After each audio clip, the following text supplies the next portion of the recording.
come to the ring with a hood on? Is he ashamed? Is he afraid of wrestling Tony Nese? I don't think AJ Styles is ashamed at all. AJ Styles more focused than ever before. A man out on his own, wrestling for the fans. Not under the control of any multi-million-dollar conglomerate any longer. AJ Styles had so many matches of the year here in IWC, time after time. Wars with Colt Cabana, Matt Hardy, Christian Cage, and many, many others. His battles are legendary here in this organization.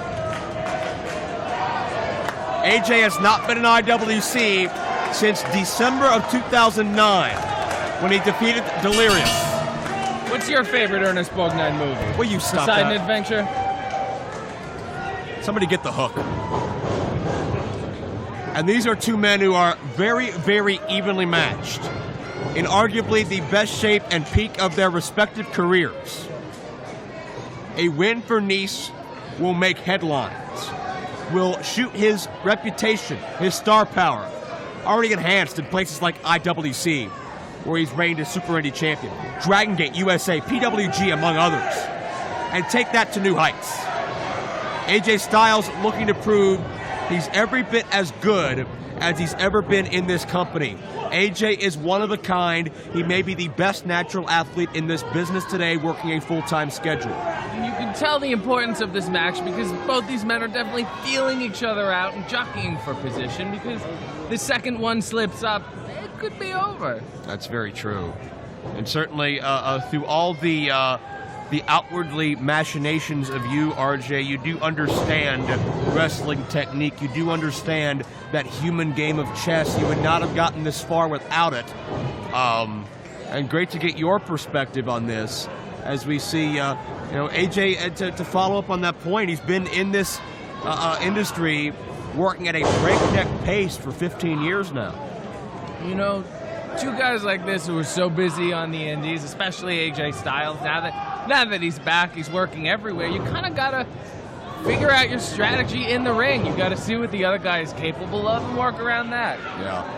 I mean, AJ had been outside of independent wrestling for so long. This is a new crop of talent, really a new style. And you know just as well as anybody, this industry is constantly evolving, and the independent scene today is not the independent scene of even 3 years ago. Absolutely not. It certainly didn't have me here. Well, that's something to pontificate upon. AJ's made a big-time impact in Ring of Honor as well. A return there to an organization he helped build. AJ was balancing schedules in TNA, Ring of Honor, and IWC, and numerous other promotions, all at the same time throughout the early to mid-2000s. Really a golden age of independent professional wrestling. And it's Nese with a reversal center ring. Again, to your point, both men are very careful. Yeah, they're taking their time and exchanging simple holds and jockeying for position. Oh, AJ caught Nese trying to nip up and just dropped down with that side headlock. And you can control. And notice AJ has the left arm of Nese grapevine, keeping Nese from using that for leverage. Nese has to go to the hair to get something going here. Great strategy by AJ. Nese tries to counter, traps the shoulders for a moment. AJ is great at getting the most out of everything he does. No wasted motion, as the expression goes. And again, we touched on it earlier. Gordon Soley said you control the head, you control the body. And it's important that AJ control this matchup as best he can, because keep in mind, Tony Nese in the power game, certainly with an advantage. A 500-pound deadlift, a 550-pound squat, a 1,200-pound leg press. You're not going to find much talent anywhere in this industry that can boast those claims. And not too shabby on the elliptical. All right, then. Nese drops down again. I mean, it must just feel like a vice around AJ's head right now to have that tight clasp of Tony Nese around the head and temple of AJ. Well, Nese is the more powerful of the two, and you can see how long AJ's headlock lasted, and the fact that this is lasting much longer will tell you how powerful Tony Nese is. AJ just trying to keep himself at a vertical base. He's got a chance at a vertical base. Leapfrog drop down. That usually is a setup into an AJ Styles drop kick. But notice Nese was prepared to drop back down to that headlock. Because the headlock works, so you stick with it. And again, that's a disadvantage of AJ being on global television for basically the past 10 years. You know what AJ does. It's like the time I worked with Milton Berle. I knew his act backwards and forwards. Well, he's got a hell of a headlock, too. Mr. Headlock, they used to call him. I don't think that happened at all. I'm pretty sure it did. Beside an adventure? I remember he was called Mildred Burke one time, but that's another story. Anybody that gets that reference, God bless you. Pace quickens, and Tony Nese opens things up. AJ got the drop kick that time. Took him a couple minutes longer, but man, did it pay off. 5 minutes to run this contest. 5 minutes. AJ, full speed ahead with the basement drop kick, baseball slide. What does that hand signal mean? Well, he has the Phenomenal One logo on each of his individual gloves, and when you combine them together, it makes the full logo. Looks like the diamond cutter for people with carpal tunnel. Okay. I was expecting a Power Rangers reference maybe, but that works too. Knees dropped, throat first, maybe sternum first on that steel guardrail. AJ Styles, a 5-time world champion. Ring of Honor tag champion. I believe a Ring of Honor pure champion. And as I mentioned, 2-time Super Indy champion. I don't think there's anywhere AJ's gone where he has not conquered and won gold. And AJ knows the rules. Who's that sitting front row? Is that the average Muda? See, RJ gets a little distracted easily. You know, fans, shiny objects, it'll do that to him. He put so much effort into his face paint that he's like, I'll just wear a tank top and sweatpants. High impact backbreaker by the Phenomenal One. Now, he was working over Nese's face and his nose.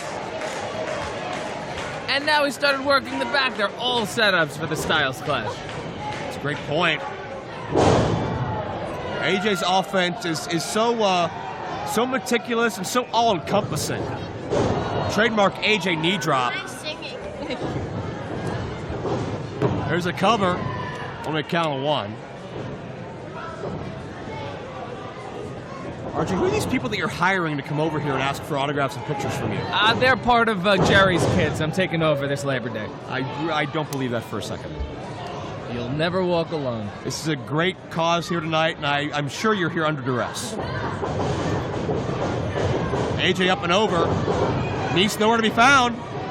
Standing side switch. And Nese takes the leg. AJ nip up into the modified Hurricane Rana. Both these men can catch you so off guard with how fluid they are in their motions. That's why I look forward to wrestling neither of them. There we go. Either one of them would make a great Super Indy champion in 2014. Yeah. Good luck.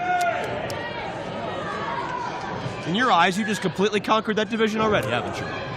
Is there anyone left? We'll see come Super Indy 13, perhaps. And check out this hang time. Gonna make Nese think about it. That blood rushes to the brain. Kids, if you're at home and you want to know what that feels like, lie upside down on your couch and then get up and try to run around and talk to your parents with a red face. That's an oddly specific request. Do it immediately. No, well, you can watch the match first. AJ with a chin lock cinched in on Nese. And again, these men want to keep one another in close confines because they know how sudden the other can be. It's like holding a bat in a shoebox. Where did you get that from? You've never held a bat in a shoebox before? I'm missing something You here. gotta hang out with me more often. I don't think that's a smart idea for anybody. Nese trying to break the grasp of AJ. Is that what they're doing on Nickelodeon now? Bats and shoeboxes? You're like Jim Cornette if he was worse.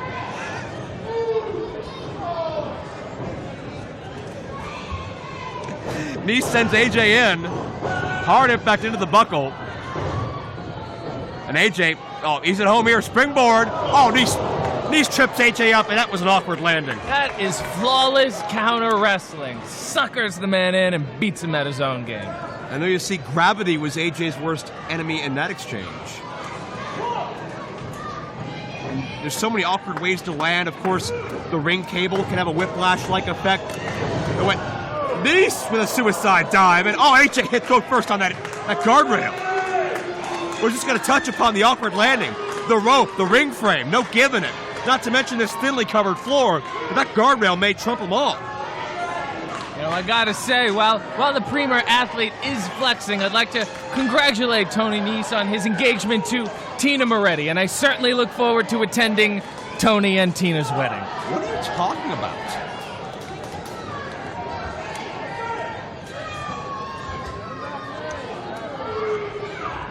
Nese sends AJ back in. AJ, a moment ago, you could see his mouth wide open, gasping for breath.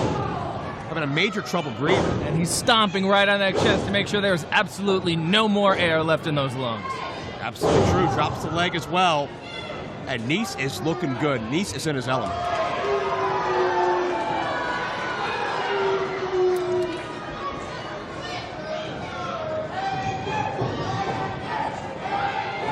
And AJ, certainly not the homecoming he expected here in IWC. Drops the leg again. And to keep in mind as Nese gets one off the cover, keep in mind a victory here not just will propel Nese forward, but whoever wins here, you got to think Nese, should he be victorious? Future Super Indy title shot. AJ, should he choose to pursue a Super Indy championship? Would love to see it. If I choose to pursue it. You can't duck forever. You've done a great job weaseling your way around a lot of contenders. Duck, duck, goose, my friends. Duck, duck, goose. You might be the goose in this situation. You might get goosed. AJ Styles out-quickened by Tony Nese. And how often do you say the phrase AJ Styles out-quickened? Springboard. Unbelievable offense.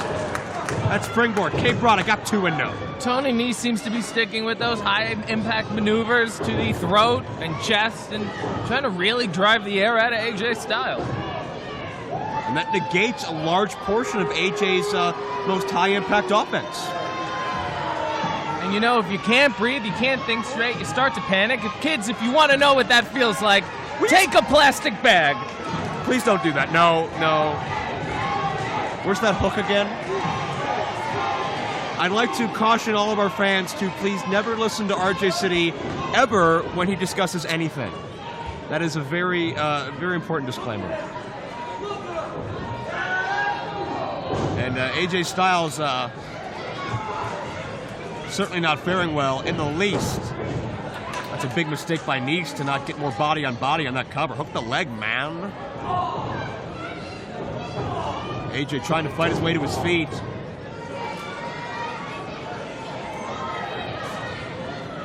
I don't know if these two athletes look so jacked because they are so jacked or because Jake Clemens' body is so bad. Wow. Big left hand by Tony Nese. I did not know he was a southpaw. Well, I think AJ found out the hard way.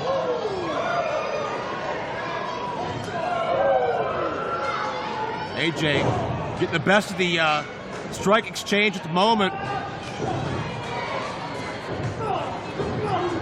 Now check out this flurry.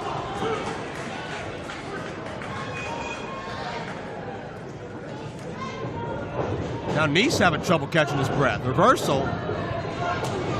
Jeez! And that rung AJ's bell in a major way. I feel like AJ knows where he is right now.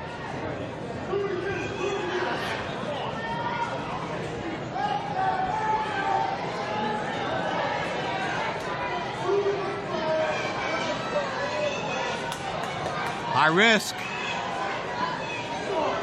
Superplex coming up. AJ counters. And AJ still on that second turnbuckle. AJ in his comfort zone. Tornado DDT. No, the power of Nese. That's unreal. And the agility on top of it. Those are the deadly consequences of great counter wrestling by Tony Nese. He doesn't even have to do any of his own moves. I don't think I've ever seen that before. That jump up Hurricane Rana. AJ pushes off. Springboard. AJ, not sure if he overshot Nese or he planned to get outside of his vision, but either way, the high kick connects. And this matchup now in a stalemate. Can AJ recover? Turning point potentially coming.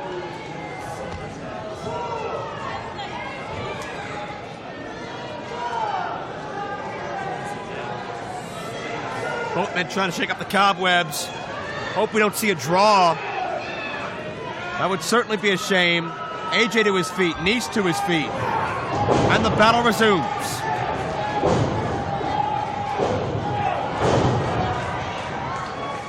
And AJ stringing some moves together. Nese is on the defensive for the first time in a long time. AJ no springboard. A flying forearm! You're not going to find a more beautiful maneuver with as much dangerous results. That'll jar your mother's preserves. Trademark Gene Okerlund. And AJ down with a neck breaker. Cover. Got it. No. AJ breaking out the staple offense, but not enough. And you notice AJ hurt his own knee on that impact.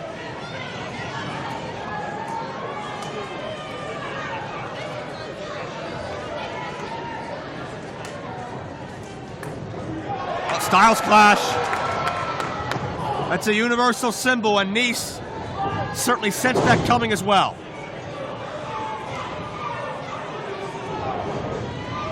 AJ, jeez. That Nese, like you hear the crack throughout this building. Got it! No! That's a long 2 count. That's 2 and 8 or 9 tenths. Tony Nese better not get too frustrated here. If you take too long, you'll have AJ right back on top of you.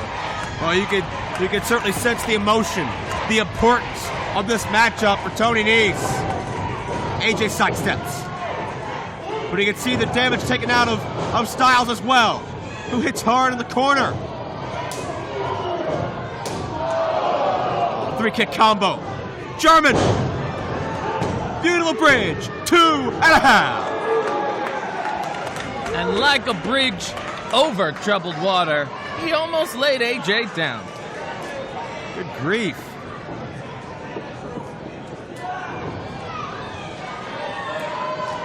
And Nese, he loves to go 450. He has a very, very impressive arsenal from the top rope in his own right.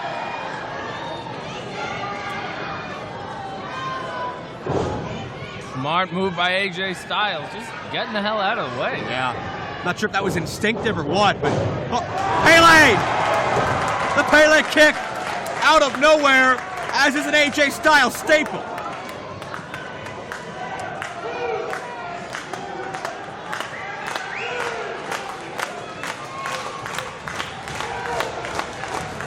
And once again, it's time to dig down deep and see who wants it more.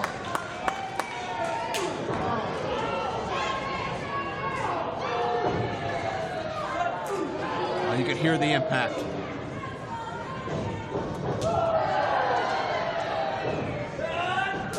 It has been a war, but neither man has lost a step.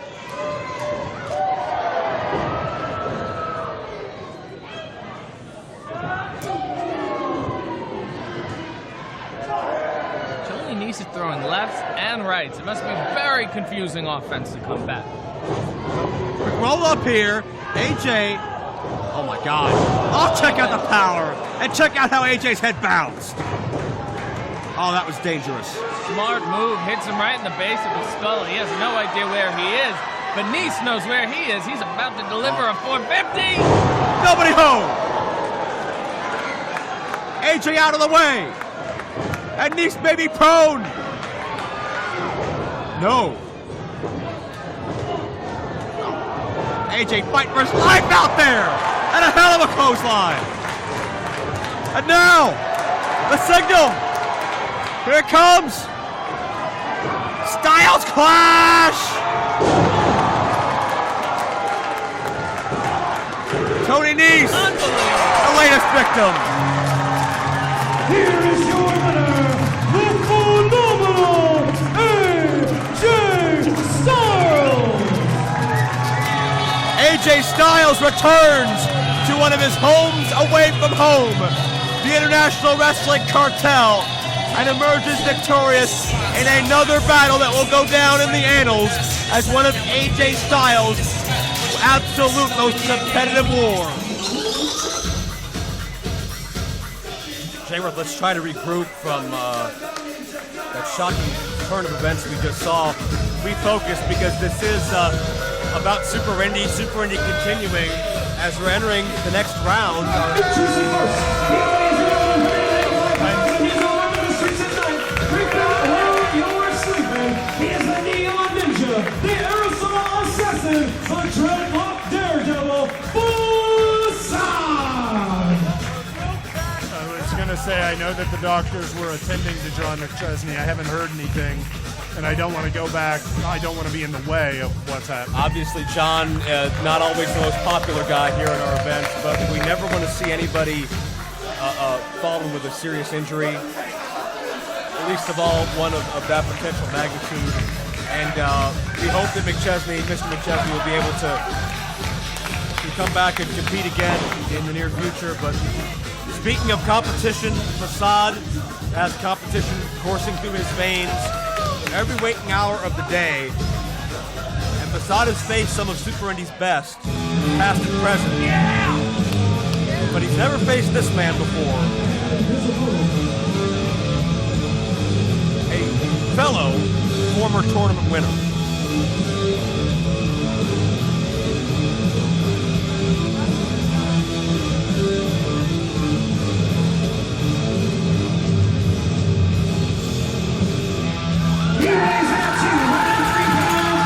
Detroit, Michigan, here is Chris Sabin!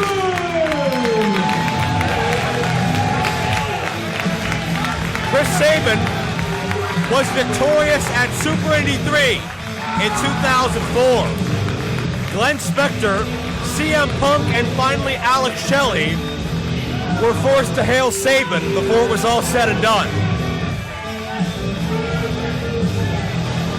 And some interesting circumstances surrounding Sabin in that Super Indy title reign we'll talk about in a moment. But let's also point out, Sabin has only been a free agent from his previous wrestling employer for 1 month.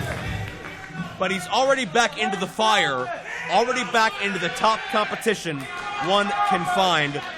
The day Sabin was a free agent, he was in Windsor, Canada, facing arguably Japan's top star right now, Okada.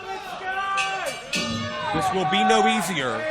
It will be longer and more grueling, and certainly harder to prepare for. I would say the key advantage he has right now is this is his first match.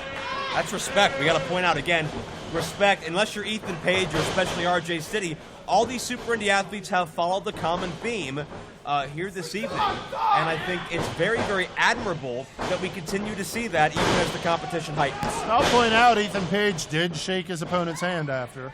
So even Ethan Page, in his brash ways, adhered to the Super Indy tradition. Dare I say code of honor, similar thought process. Sabin held the Super Indy Championship through all of 2004, lost it in December when he was injured, and was not able to defend it. Memorable rivalry back in the day with a young man named John McChesney. Yes. Sabin went unbeaten in IWC for 2 full years. A man you may have heard of by the name of Samoa Joe was what was needed to end that streak. Well, when the machine guns don't work, you pull out the cannon. And segue to that, Sabin's success as a member of the Motor City Machine Guns with Alex Shelley. We've seen them capture championship gold in the U.S. and Japan, as well as dominate some of IWC's top tag teams in their stays here, most notably Zema Ion and Jason Gorey when they were known as Babyface Fire. Sabin has been near unpenetrable every time he's come into an IWC ring. But let's talk Facade. Facade could be the first man ever. Roll up, shoulders down on Sabin, 2-0. Springboard drop kick, nicely done. Facade winning Super Indy number 12. Facade could be the first man to win back-to-back tournaments. And this springboard didn't connect flush, but certainly did its damage on the way down. I would say that no one wants it more than Michael Facade. If you're talking about sheer hunger and determination, then Facade is your clear-cut choice. Unfortunately, wanting it isn't enough. You gotta seize it, you gotta grasp it. Sabin counter. If wanting it was enough, I'd be married to Kate Upton. And you cannot underestimate Sabin's footwork as well. Cover and no. Sabin doesn't have the martial arts background of Facade, but dare I say Sabin can match Facade's quickness. Yeah, the signature of the Motor City Machine Guns was their unbridled speed. They just hit you and continued hitting you. Go right ahead. I was going to mention in 13 years, only one man has won 2 tournaments, Super Hentai 1 and 8.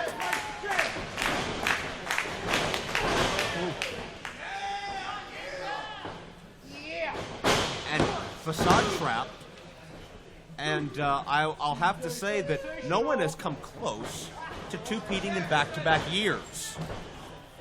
Facade could make Super Indy history and capture his 4th championship, tied for another record. Yeah, very true. I mean, again, another big if based upon who he's in the ring with. Also, Facade could be the first man to win Super Indy who was not officially part of the tournament at the start of the night.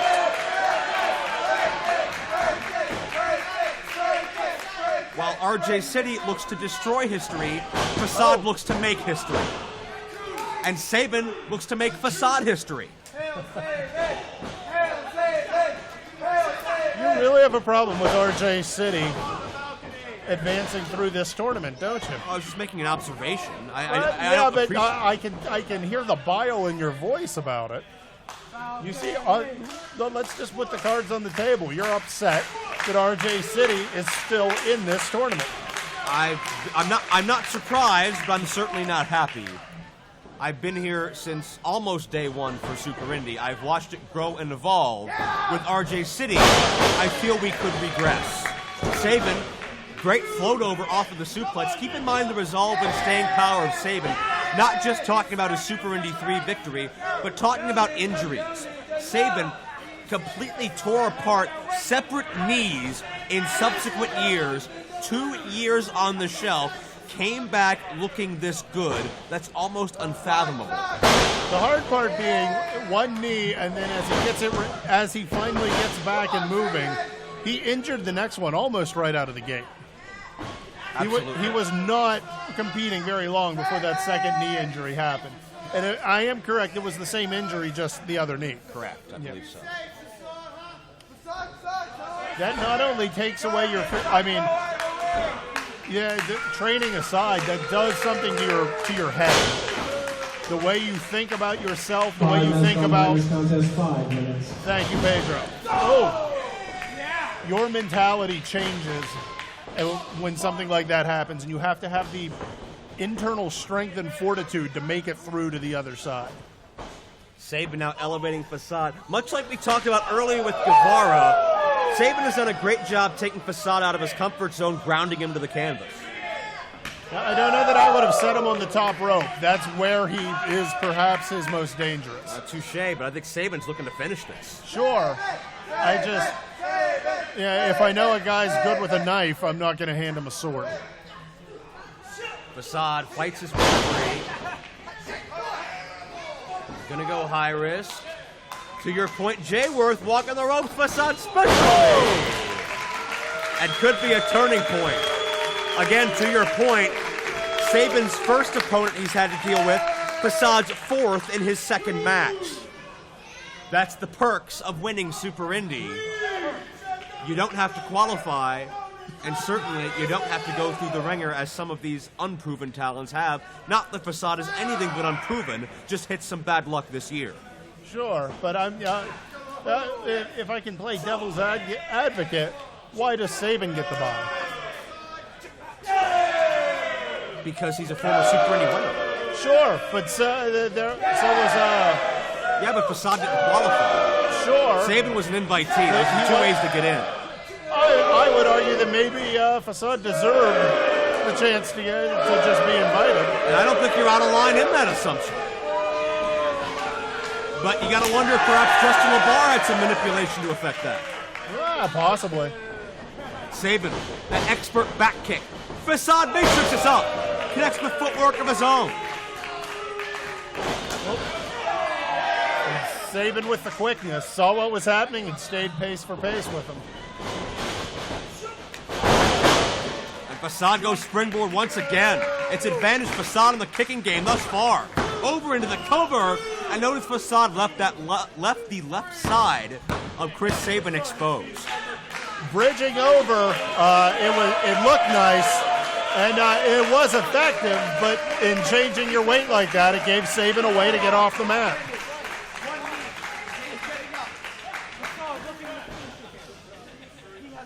And it's Facade. Full Nelson. Sabin was able to place his foot behind the calf of Facade to counter the momentum. Going forward a second time. Sabin counter drops down this time. Facade going forward a third time. Turns things around into the neck breaker and drops Sabin as well. And 2-0. He had him hooked there. That was pure Sabin muscling out. That was impressive.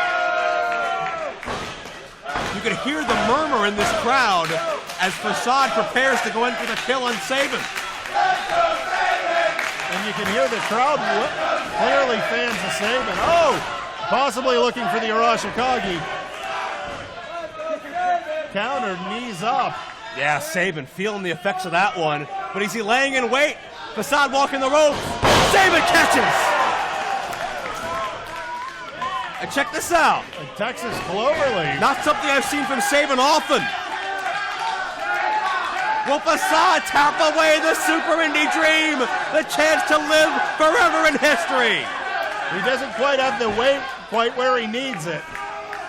There we go. Now he's got it in. Oh, much like Keedy earlier with the sharpshooter. That low center of balance. Low to the ground. No breathing room for Facade. Bridging upward hurts Facade more. And finally to the rope.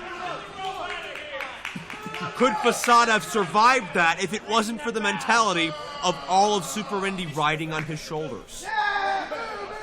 Yeah, you have to believe there's a special amount of motivation in him tonight. Oh.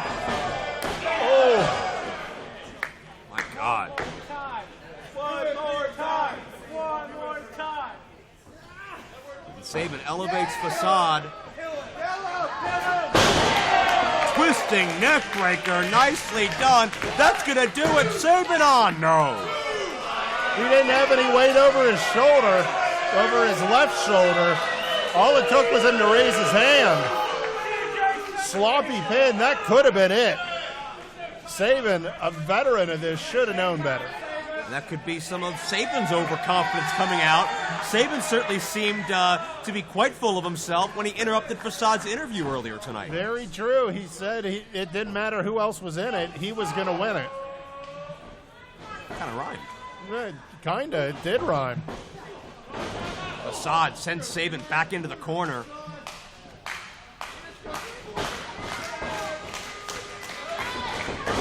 Oh. And Sabin has something to meet Facade with. Victory roll.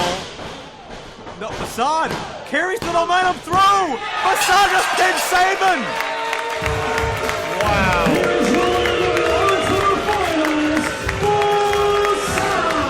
Super Indy 12 bests Super Indy 3 here at Super Indy 13. And Facade had the momentum and just kept rolling.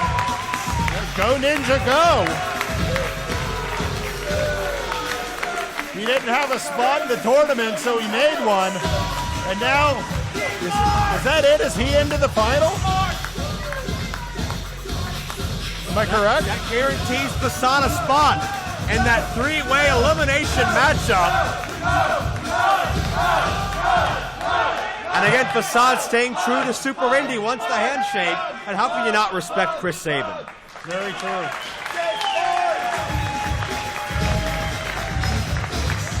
And Sabin, much like Petey Williams, you can tell, angry that he lost, but he gives the respect that's deserved. Facade has overcome 4. 2 yet remain. Third of 3 championships about to be decided as somebody who started here in IWC from the age of 16, paid his dues, worked his butt off, now touring the world, comes back home to reclaim a prize he once held. Into the first for challenger. He weighs in at 195 pounds, wrestling over Philippines. He's the TNA Impact Wrestling star, a former X Division champion, and IWC's own DJ Zema. DJ Z, best known these days as a DJ, the Pro Man. Robbie E, Jesse Goddard, but before that, Zema, Ion, then known as Sheena Zion, one of the most successful in IWC history. To my recollection, the only man to capture every IWC championship. As far as I recall, the only first-class crown within IWC. Not only that, he's held 2 of those championships twice, and also won a Super Indy tournament. So decorated, so successful.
Been done.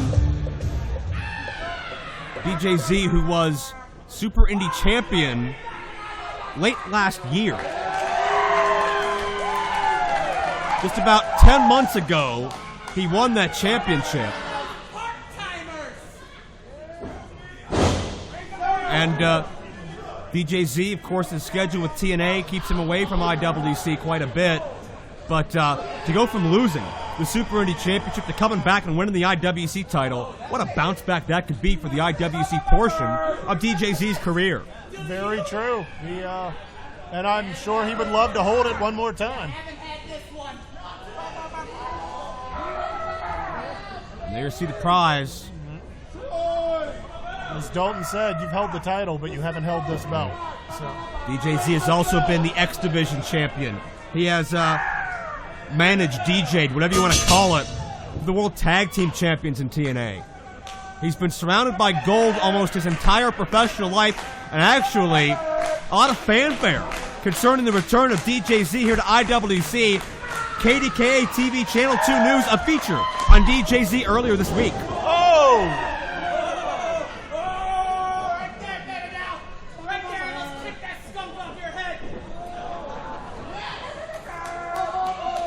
I'm pretty sure Dalton Castle just called him Baby Gal. Well, you've had a lot of unique comments over the interesting hairstyles of DJ Z through the years. I think this one tops them all. Oh, it's impressive. I mean, when you think DJ, you have to have a certain level of flair. Like a Friday's waitress, actually. Well, Certainly when you think champion, you think Dalton Castle. He has turned back no challengers within IWC, without IWC. I want to point out, Dalton Castle started with mind games, and DJ Z here has been playing them right along with him. He keeps backing into a corner and ducking into the ropes anytime Dalton Castle wants to try and pursue the match. And that is one heck of a stance by Dalton. It's something, all right. Dalton loves that psychological aspect. You never really know what he's thinking or where he's coming from. But quite obviously, it's worked for him. Nice shoulder block. DJ Z back and recouping. A lot of noises around here. We got air horn noises and peacock noises and Oh, that's an air horn. or whatever you call the DJZ noise. I thought it was the start of Beethoven's Fifth. I don't think that's what that is. Dun, dun, dun, dun. Dun, dun, dun, dun. Maybe it's the remix. No one? I'm familiar with the song, yes. Heathens, ingrates. Heathens? Heathens, ingrates. Uncultured swine.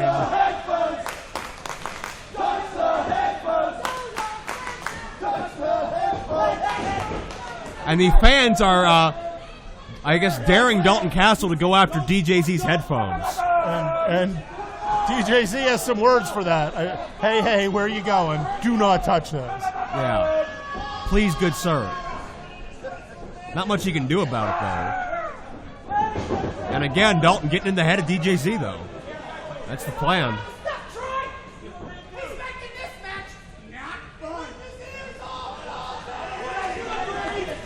Well, Dalton wants to have some fun and compete. DJZ just wants to add another notch to his resume. You can see the frustration levels starting to raise in Dalton. Oh! And he got the headphones. He just dumped them outside. And now he has free reign over those headphones. Oh, no. That's DJZ's personal property.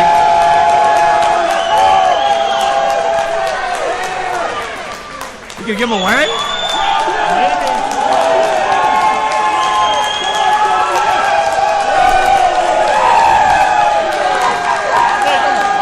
Well,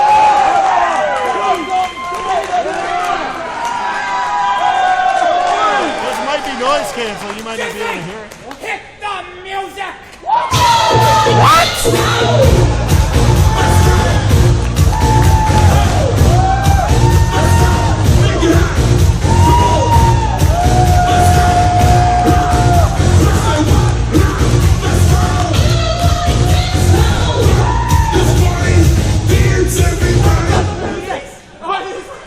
what happened in my life? Oh, he'll break them. Oh, no. He'll break them.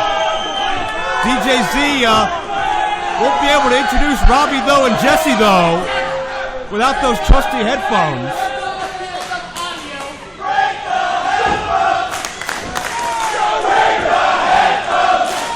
Well, we see which way these heathen ingrates want it to go. Why are they heathen ingrates? Dalton may break something else on DJZ's anatomy. Might chip a nipple throwing chops like that. I heard they have prosthetic ones now. It's not about nipples, it's about the IWC title.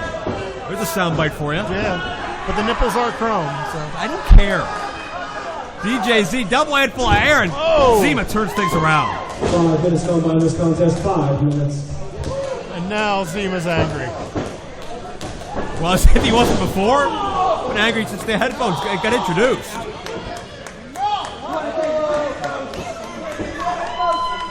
Jesse, hit the music. Let me show you And now, Zema's turn. He's showing us how it's done.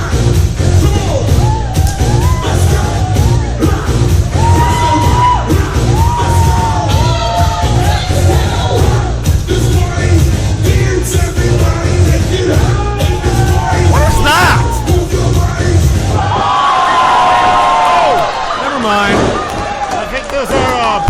boxer briefs. They might be more of a purple. Did you say pink or purple, Jack? I think he stole those from Sergio Butterscotch, but be that as it may, Dalton, again, firmly in the head and around the pants of DJZ. Around the waist as well. And I think DJZ went up under the waist. Well, he's got to re-trouser himself. And Dalton from the blind side. Well, doesn't have that belt redone. This could happen again. I'm just warning the fans at home. Whoa! Tope and Elo by the X Division standout. DJZ thoroughly humiliated by Dalton Castle every which way, and now finally able to get something going for himself.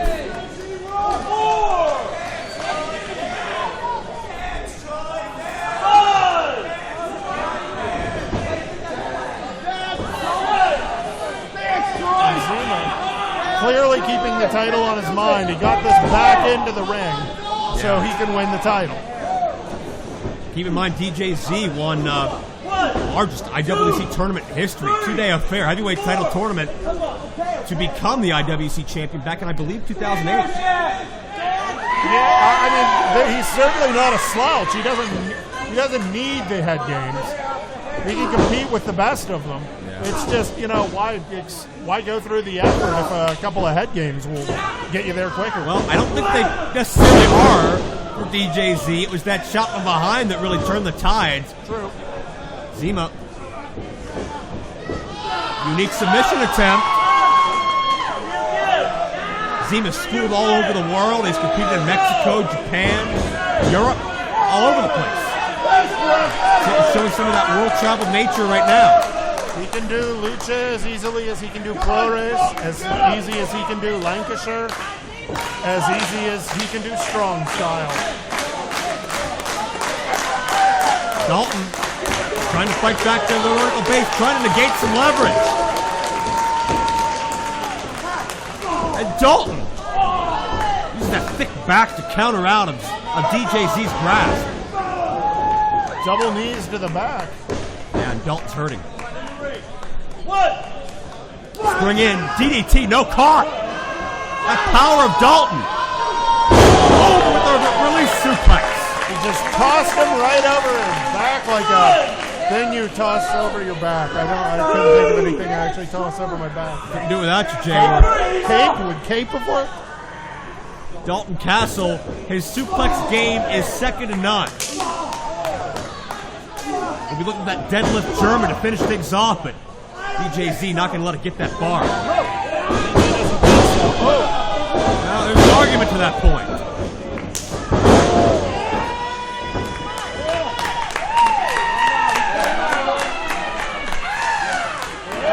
He's not going to fly into the corner with a knee. Good depth with the Bulldog follow through.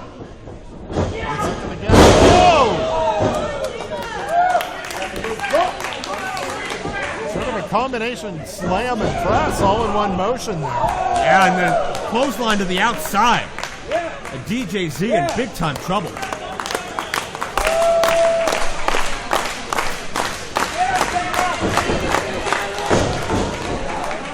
And where'd he? He's back behind again. Yeah, step ahead, but Dalton sees it coming this time.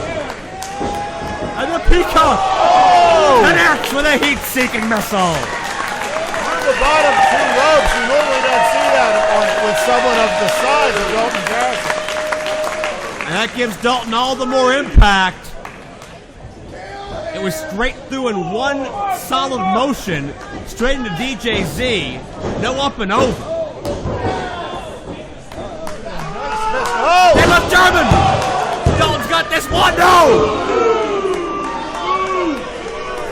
10 minutes going by in this contest, 10 minutes. We've seen him put away competitor after competitor, man after man with that. Second attempt. Can Zema survive two? Oh, he tried to slide under. Both do. Got in. No. Have a count away from the new IWC champion. Third time. AJZ hangs on. Cross kick right to the temple. Good night, new champion, though. Laser-like precision on that. Perfectly in the temple. And Zema can't believe that wasn't it. That was so in the temple, you'd think it was Rosh Hashanah. And DJZ turning his frustrations to this huge packed crowd here at the Court Time Sports Center. Dalton still not recovered, still not to his feet. And Zema caught himself in the ropes. Looking to spring in that DDT, second attempt. Got enough time. Fight good. So much momentum, but an air call.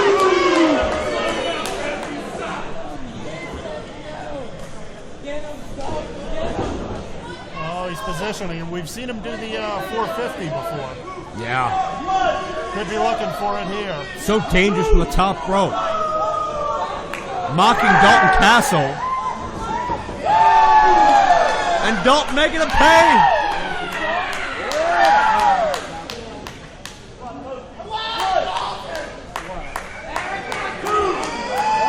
From way up high.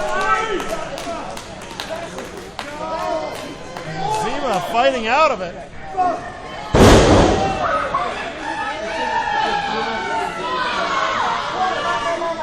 Attempt number 2. Yeah. 450! Nobody home! Oh, Sabin landed hard. Right in that midsection. History of injuries there as well. And Dalton. Oh, right on the back of the neck. That's it. Dalton retains the championship. Here's your winner in steel.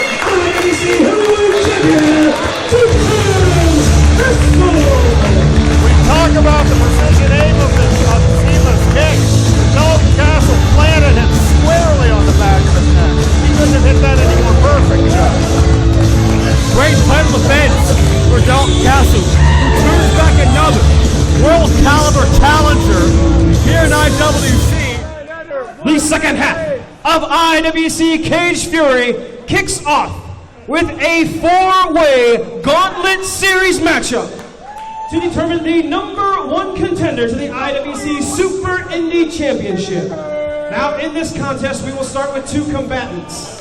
Every 2 minutes, a new combatant will enter. Once all 4 men have entered the cage, the only way to win is to escape the cage either over the cage or through the door and both feet touch the floor. The combatant that completes this will be declared the number 1 contender to the IWC Super Indy Championship.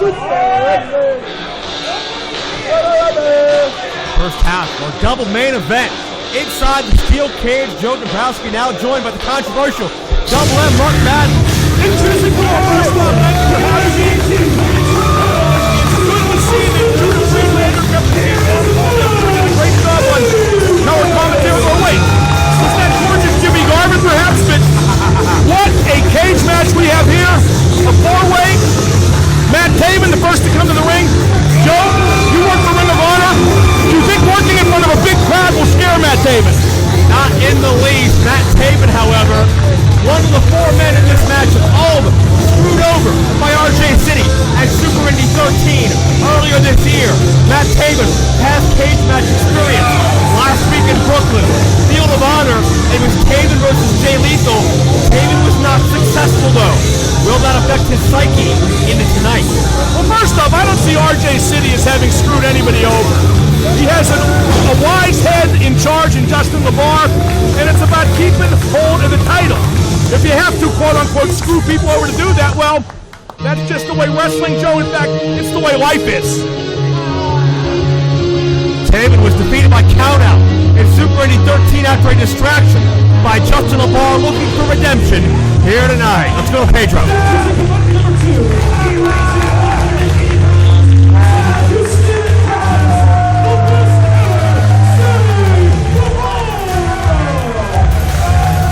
Sammy Guevara is one of the most impressive aerialists you'll see in quite some time. I believe only 22 years of age. A man that knows no limits when it comes to taking chances. Since day one, he's been in title contention in IWC. You gotta like this kid, 22 years old, a big future ahead of him. Tonight could be the start of something big for Mr. Guevara. I think a young guy in his condition, being first in the cage, I don't think that will affect him negatively one bit, or will it affect Matt Taven negatively.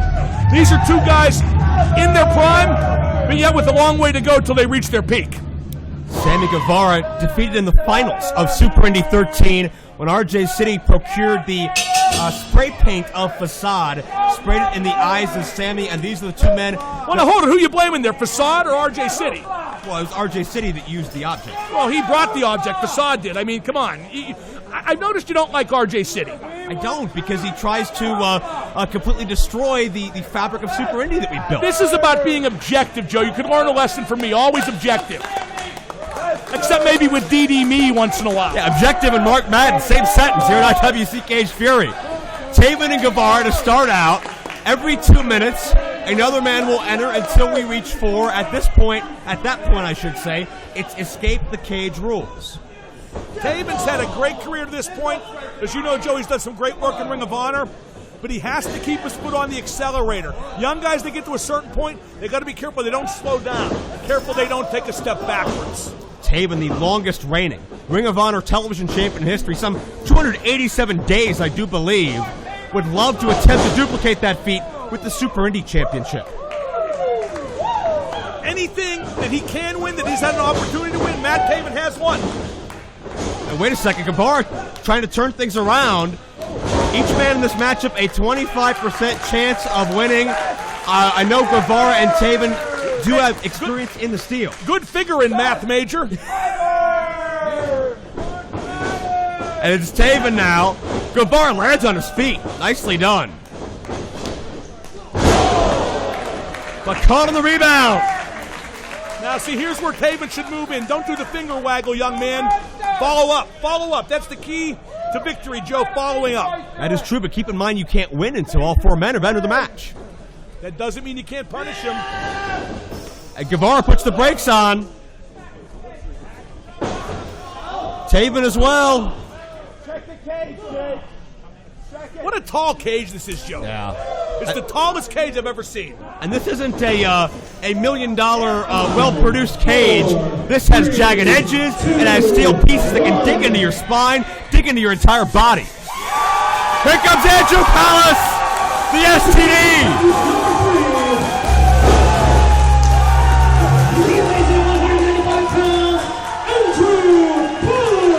An explosion of popularity has gone the way of Andrew Palace in recent months. Now you see, there's Guevara making a rookie mistake. He tried to climb the cage, put himself in the tree alone. No reason to climb the cage yet, Joe. That is true, and Andrew Palace just explodes, and you gotta believe the other STDs in the back watching on. Palace could make a major, major stride towards singles glory, but Guevara shuts Palace down. There are plenty of STDs in the back, Joe. I know that for a fact. I love this Palace. What fire. The proverbial babyface fire. He has got it all going on tonight here in Cage Fury. Watch Taven! Taven with a somersault senton.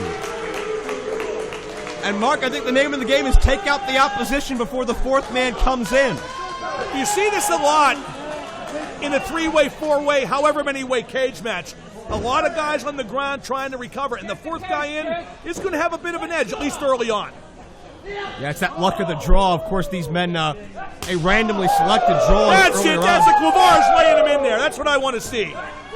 You appreciate the aggression, I see. Well, all 4 of these men have to be prepared to do anything it takes to win, but also all 4 of these men do have a mutual respect for one another that you got to believe will... Nah, see, I don't like that. You don't like respect? Mutual respect never won a match.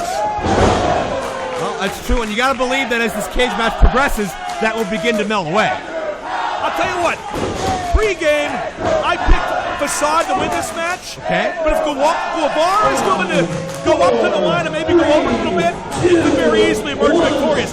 I like what we've seen so far from this guy tonight. And now the final entrant, 3-time former Super Indy champion, the Super Indy Samurai, the Neon Ninja, the Aerosol Assassin, the man who's been robbed of maybe more title opportunities than anyone else. The fans love him. I love him too, boy. He is one of wrestling's next big things. I see it. Facade has history with Guevara. They've met one-on-one. They met in the Super Indy Finals, and now they meet inside the Steel. And it's Taven and Sammy on the receiving end as Palos down the corner. Check out the agility. So nimble, so quick on his feet. Wow! Wow, that shows the best offense is a good defense. He got out of the way and then put Taven on his back. Mixed response from Facade. I think all four of these men have a legitimate claim to the next title shot. A very split crowd here tonight at court time. Facade has just set this match on fire. And Facade, I'm not sure if he was going high risk or looking to escape, because you can win this matchup now. All men have entered. Well, now with all four guys in, Joe, we see what alliances might spring up. Jeez! Facade doing some springing up of his own. Guevara takes out two for the price of one. It shows the edge the fourth guy coming in was going to have, especially when it's a major talent like Facade. Oh, here we go. Here we go. These two guys right up in the grill, baby. And this is a match a lot of fans have been waiting to see. Some say Palos has replaced Facade as the most popular in the Super Indy division. Boy, that's a pretty tall order. I don't know if it's true. What do you think, Joe? I think you can make a case for it. I think it's a pretty 50-50 here tonight. Palos made his presence known at the end of Super Indy 13, helped run RJ City out of town that night. And Taven and Sammy both taste the steel. Boy, I'll tell you what, a little more acceleration, that cage might come tumbling down with somebody falling through it, Joe. And you talk about those strange bedfellows, those odd alliances. Facade and Palos working together. It won't last. And both men on the other side now. See, I like the cage a little jagged. I like it a little saggy. I like a little danger, Joe. This is my kind of cage match. Yeah. No pretty blue bars here in IWC. Sammy tries to counter out of that neck breaker. Palos drives him straight down to the canvas. Facade involved as well, making sure Sammy doesn't get out of harm's way. Watch Taven! Missile drop kick, both men down. I'm not cutting anybody out, Joe, but right now Guevara looks a little bit overwhelmed by the situation, doesn't he? I don't think Sammy Guevara has been in a big match situation quite like this. Not this big. Not in the least. He's had some big matches down in Texas where he resides. Taven's had some big matches as well. Ring of Honor Television Championships, main events. Taven has struggled since leaving the House of Truth and Truth Martini in Ring of Honor. Oh my God, that's the best thing he could have done. The guy tries to do every gimmick at once, Truth Martini. He's worse than Page. Squatting Samoan drop by Sammy Guevara. And a twisting suplex for Facade, and Sammy starting to get back in the game. All four of these guys looking just tremendous right now, and no sooner did I say Guevara looked overwhelmed, he's overwhelming now. Found his opportunity. Found that second burst of adrenaline. And all three opponents struggling. They're just breaking down into a brawl now. Facade and Palos, boy, they always seem to wind up working together, don't they? They do, certainly. They know each other well. They travel the same roads. But it's Sammy. That double sliced bread number 2 neutralizes both adversaries. Yeah, when that alliance breaks down between Palos and Facade, that could well decide this match, Joe. Yeah, and there is a lot of... And it will, believe me, it will. A lot of competitive spirit in an ordinary situation. Competitive jealousy, perhaps, between those two men. Add in the cage, add in the stakes, add in Guevara and Taven. And a stalemate. This is no time to rest, guys. There we go.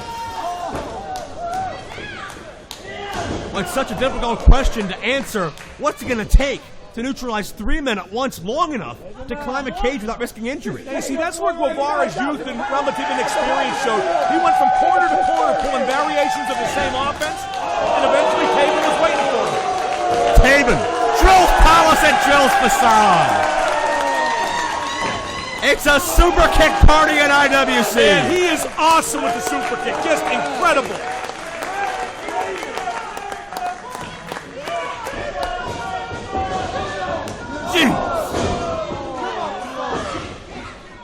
accuracy. Oh! Absolutely off the page. Sammy responds in kind. See? Guevara thought 2 moves ahead.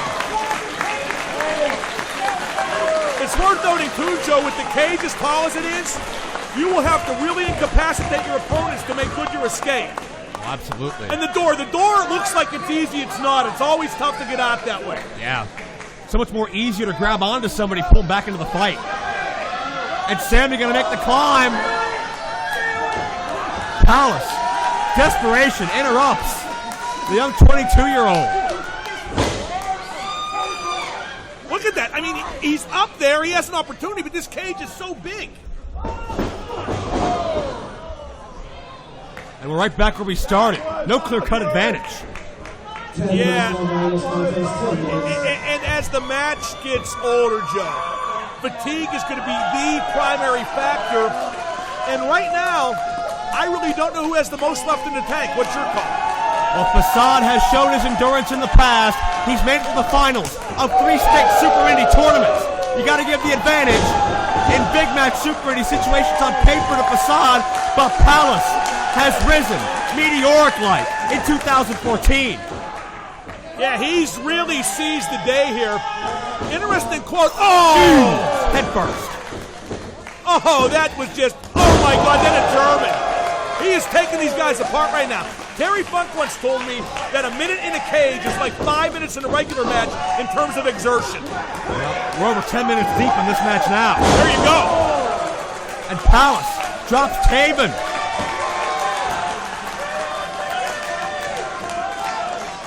If he can get up there in a hurry, ain't none of these guys going to stop him anytime soon, Joe. I believe that was Palace's hernia driver. That does a lot of damage. It could be the opportunity for the goggled one. See, now here, in a WWE style cage, you know, you'd be almost out. You got to exert so much effort, even when you're at the top turnbuckle, Joe. This is we're not going anywhere for a while. Yeah, and so many moving parts as well. Facade able to catch up to Palace. And you can hear the impact of this exchange. Facade has battled in cages before. He has bled in cages before to fight for what he believes in. Well, somebody's going to bleed here before too long, unless I miss my guess. Facade, the only man with experience in an IWC cage in this match. Look out! Side suplex from way up high. This is amazing. What's great about all 4 guys, Joe, they're great competitors. Technically, they're great. They all look the part.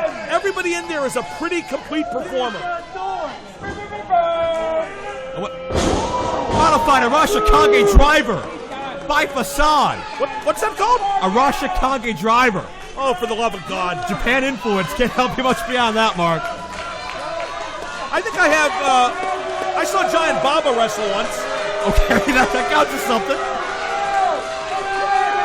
I was waiting for the Young Dragons reference. We'll move on. I'm not even sure they were really Asian. I'll tell Jimmy Yang you said hi.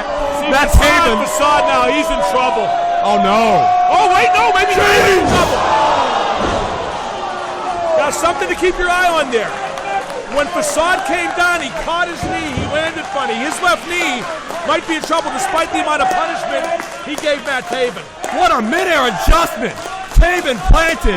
But you're right, Mark, at what cost? Of the Neon Ninja, who certainly, with years of his ring style, has got to have beat-up knees as it is. Yeah, now he's modified that a little bit.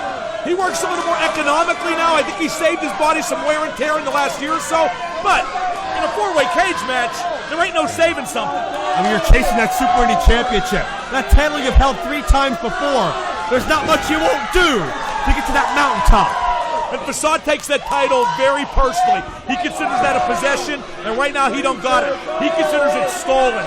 Yeah, Facade with the embodiment of the courage, the honor, the valor of Super Indy. And Facade now, he's halfway home. No one else has made it this close but Palace. Grabbing onto whatever he can. It's going to be tough to swing that right leg over as long as Palace is holding on. Oh, here we go, here we go. He's got it. Palace has a handful of dreads. Wait a minute. Chest flexor The STDs are here. Well, you had to know that was going to happen sooner, not later, Joe. The STDs running interference for Palace. And there's no DQ here, correct? There's no disqualification. And Facade finds himself trapped. Well, now see, Facade should drop down and win the match, but it looks to me like he's going back in to fight someone. If he drops into a shark pit. Yeah, but he wins. Touché. Oh my God. Facade's on top of this cage. And there's no telling what he'll do from here. He's walking the cage!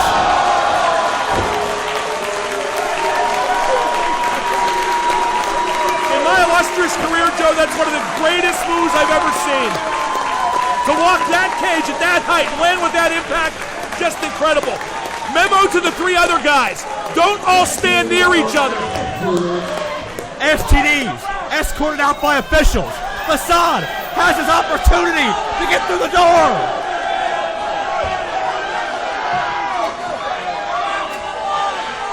Facade.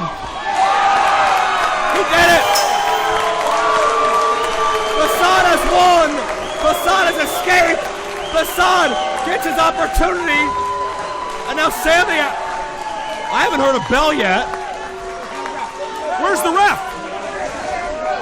The referee took STD back to the dressing room, and the referee saw Sammy. Wait a second, let's get a decision here. Facade's on the far side celebrating. Ladies and gentlemen, here is your winner and the #1 contender to the Super Indy Championship, the best ever, Sammy Guevara. Facade was out of the cage first. Joe, what just happened? Could they review that on film? Could this be overturned? There's no instant replay here.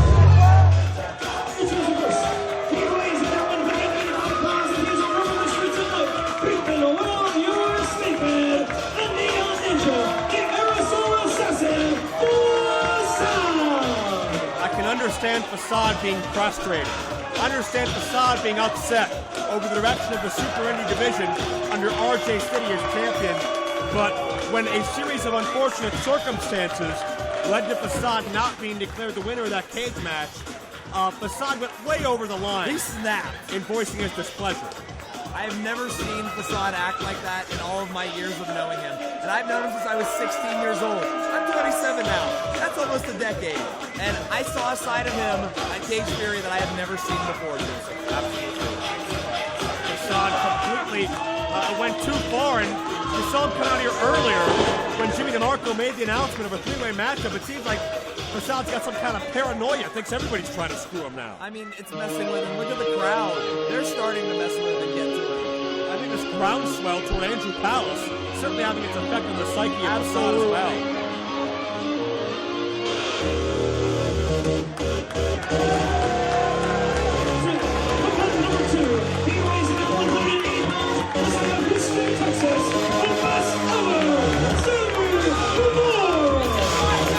And what can we say about Sammy Guevara? Certainly one of the most gifted natural athletes in professional wrestling, about 21 years of age in his own right. But an individual who last time he met Facade one-on-one was unsuccessful in this In building. this very building, Sammy Guevara, the best kept secret in wrestling right now. But Sammy Guevara, the winner of that match, Facade has got an issue with him. Facade technically won the match. Sammy Guevara declared the winner, however. Yeah, Sammy was declared the winner. The official saw Sammy escape the cage. The STDs had distracted the referee. And already, look, the bad blood. The hostility. I think Facade feels like maybe Sammy being here is an attempt to one-up him. I'm not really sure. Sammy and Facade were both in the finals of Super Indy, both thwarted by RJ City. And here they are once again in a 3-way situation, much like Super Indy. And against someone who really used Super Indy as a coming out party.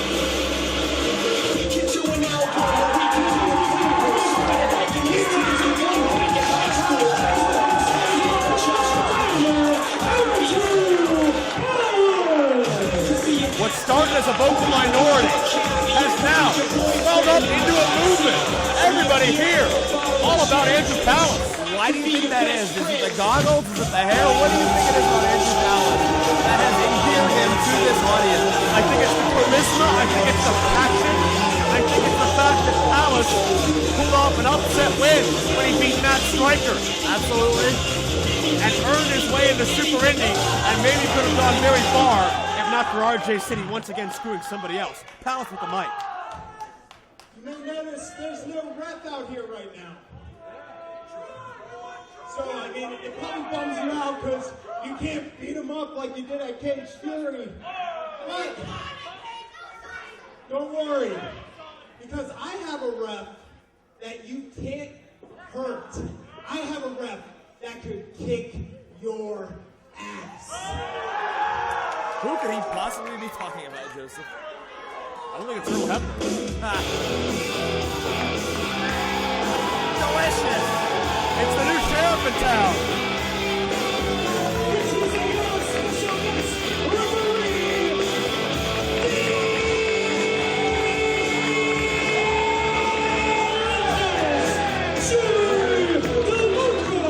That's a great call in my estimation.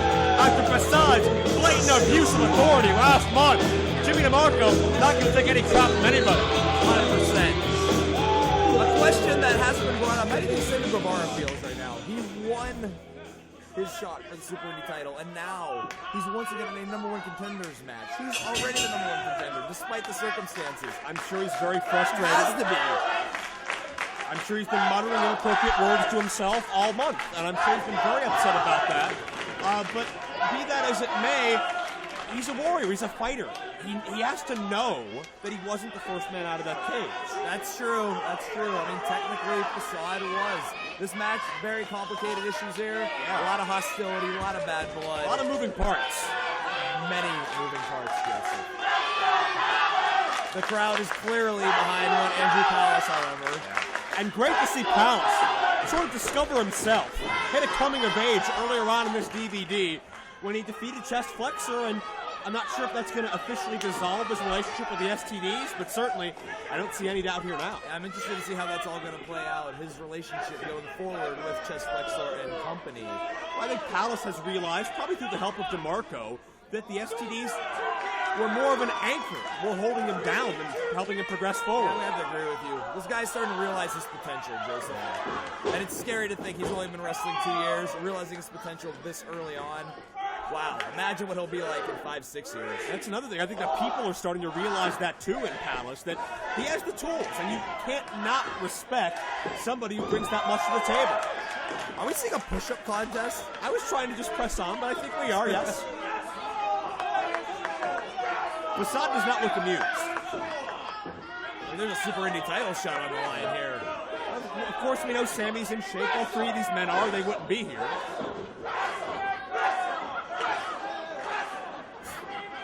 Never seen a ref with muscles like DeMarco. I'll give him that. Facade is just sulking in the corner. I'm surprised Jimmy DeMarco has sleeves on that ref shirt. Yes, it's true.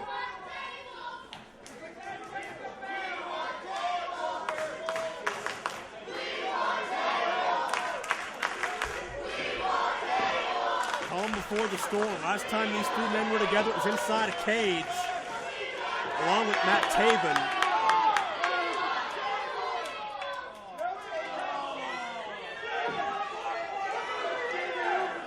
And Facade dictating the tempo here, dictating it on his time. This is definitely a Facade we have never seen in the past. If anything, like, Facade seems to have a little more swagger, a little more confidence in himself. Finding this new edge. It's beyond confidence. There's just an air of arrogance and superiority. Yeah, absolutely. And I think frustration, most of all. I mean, how many title shots do you want? I understand it hasn't gone the way you wanted, but, I mean, Palace is worthy, Guevara's worthy, Taven is worthy, M-Dog Matt Cross, certainly yourself when you're here. I mean, there's a lot of guys who are in that hunt. It's not the Facade show. Right, absolutely. You know, Aiden Vale, you can look at a number of others. And I think Guevara's another one that feels that way. What is this? It's like Facade and Sammy working together almost. Interesting strategy. Well, keep in mind, Sammy and Facade prepared for each other. I don't think either one expected to see Andrew Palace. That's a good point. I just can't imagine these two wanting to work together at all, considering what happened last month. Yeah, I mean, polar opposite. Sammy always has such a great attitude. Hey, here we go. Let's break down that teamwork didn't last long. But Sammy does have an ego. Let's not forget about that. He thinks he's the best ever. Very brazen to claim at 21. And Sammy's really earned the respect of a lot of these fans, but still, not the respect he feels he deserves, I'm sure. Yeah, 100%.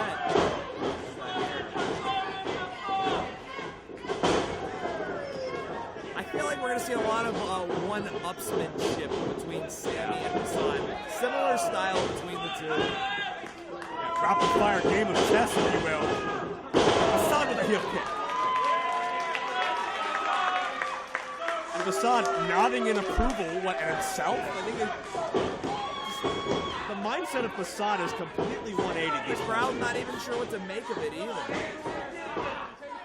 Facade just with a, yeah, that's right, I'm the man kind of vibe to him. He's got his legion of fans, obviously, but they got to feel confused, conflicted at his recent change of heart. Yeah, I mean, how can you not like Facade? I mean, the 3 times he's been Super Indy champion, the risks he's taken, the damage he's put his body through over these past 8 years or so. Yeah.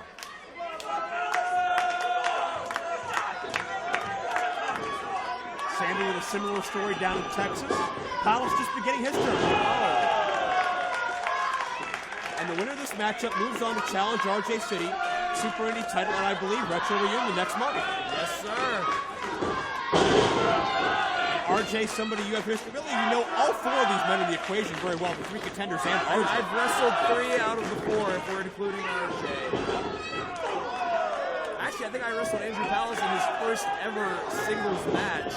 And I saw the potential way back then. He was able to keep up with me at that point in his first ever match. So I saw the potential from day one. Jeez, Palace. And you can see, even just right there, how far he's come, like how far he's grown. And Sammy with a roll-up, Sammy with a roll-up. You always got to be mindful of that third man in these type of matches. That Zema Palace matchup, almost reminiscent to many years ago. Sheena Zion versus AJ Styles. You can see those glimpses of greatness. You can see that back and forth. You knew it was only a matter of time. Oh, that's interesting. Before the young man was certainly on the level of the established star. Yeah. Almost forgot about that. Now you're in that position. It's so poetic. It's weird. I'm sorry for freaking out. There's a drop toe hold. Sammy, if he can knock the chip off the shoulder, the sky's the limit for him. Yep. A little more maturity, a little more grounding. He's another one. I talk about Andrew Palace. It's scary to think where he's going to be in 5 or 6 years. Sammy Guevara, even More more ways than so. one it is. Yeah. What is Sammy Guevara going to be doing in 5 or 6 years? I'd imagine big things. Oh! Surprised he woke up in the next 5 or 6 years, let alone his career. Sammy Guevara. Looks like he's not finished taking these high risks. No one throws caution to the wind like Sammy. Suicide dive on the near side.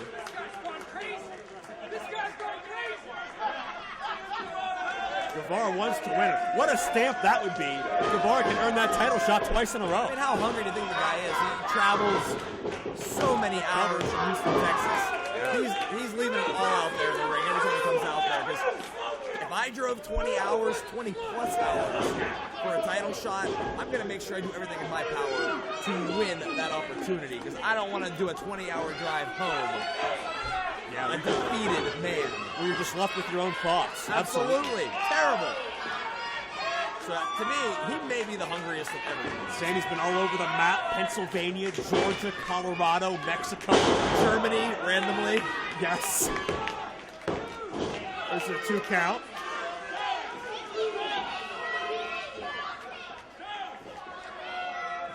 And I give credit, it's all Guevara at the moment. Yeah, Facade seems to be still recovering from that dive we saw from Sammy Guevara moments ago. We got to believe it was an awkward spill into that guardrail on the far side that we missed. Nothing but steel. Cold, hard steel, Joseph. There you go. You know from experience. I do. I once bashed Jimmy DeMarco with that referee's head off that cold, hard steel. Many times. I remember lead. There's a cover. Whoa. And there you go. One fall to a finish here. What is this? Well, obviously, both men want to win. Again, it seems like there's some dissension in the ranks. You can only have these alliances, these strange bedfellows, for so long. When it They comes can't to both win the match. even though technically they both did last month. Touche, Joseph. But that's why we're having this match, to prevent that from happening again. What is this? It looks like we're going back to the, what is this? Okay, that was nice. Yeah. What is Sammy not going to let it be a 3 count. Thank you, buddy. 2 count. God, speaking of Earl Hebner with those 2 counts, jeez. What is this? Roll through the moonsault. And this is that one-upsmanship Yeah. I was talking about earlier. Facade does a moonsault. Sammy Guevara has the one-up-in with a rolling moonsault. Now the leg drop. It's can you top this? Facade and Sammy still What's Sammy gonna do to top that? trying to work out their personal grievances here, and Palace, unfortunately, is the crash test dummy. Yeah. What?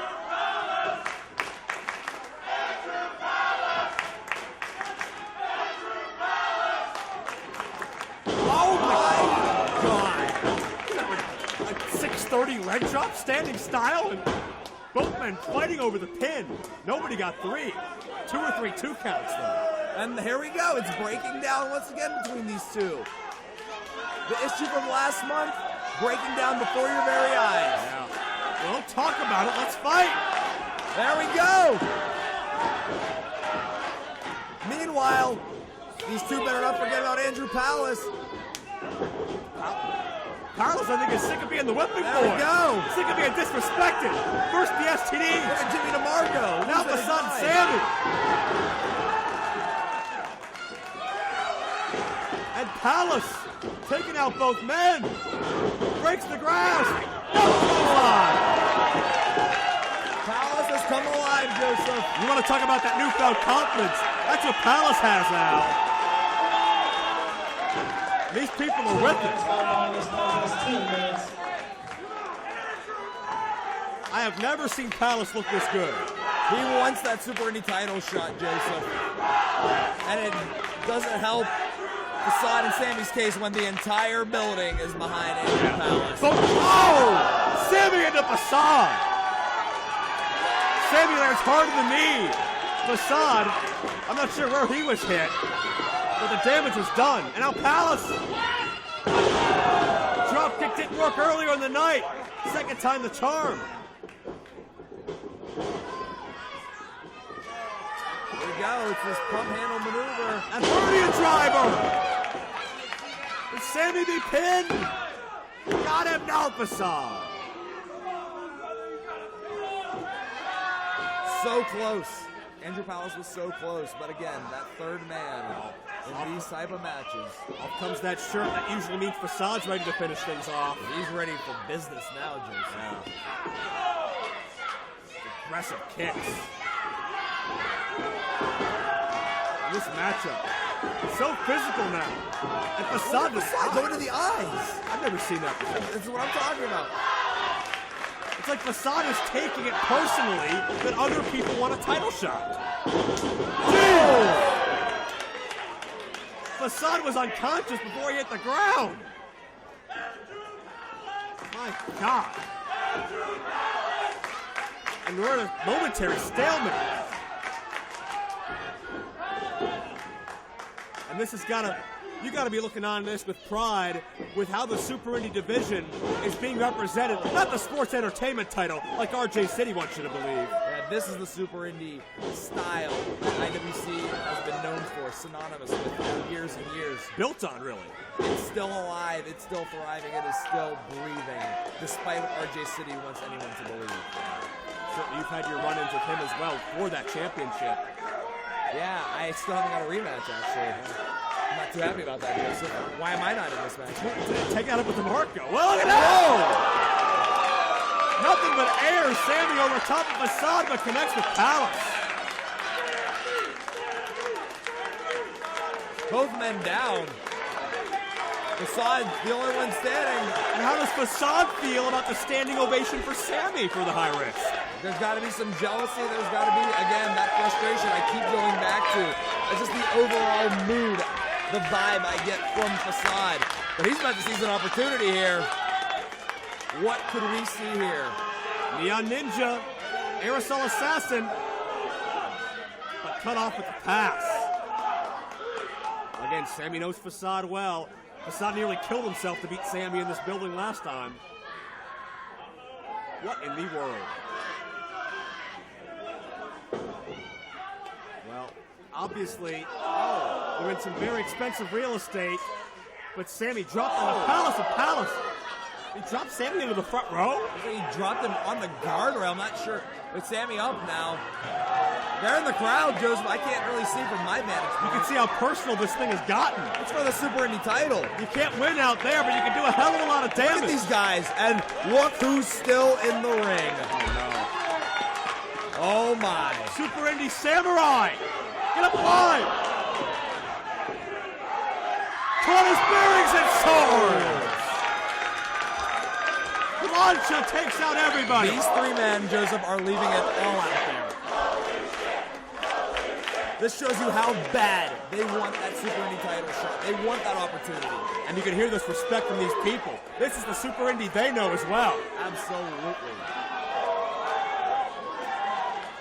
You play a drinking game, how many times I've said absolutely in this match. It's my go-to. I apologize for making so many good points.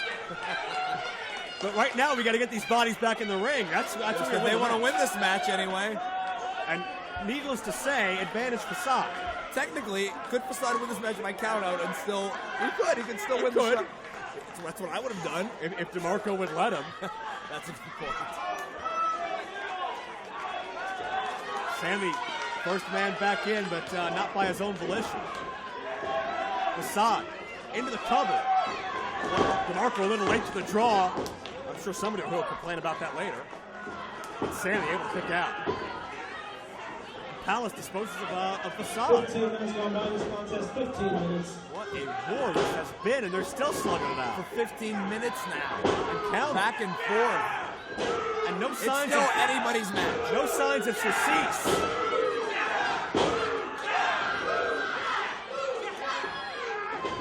Jeez!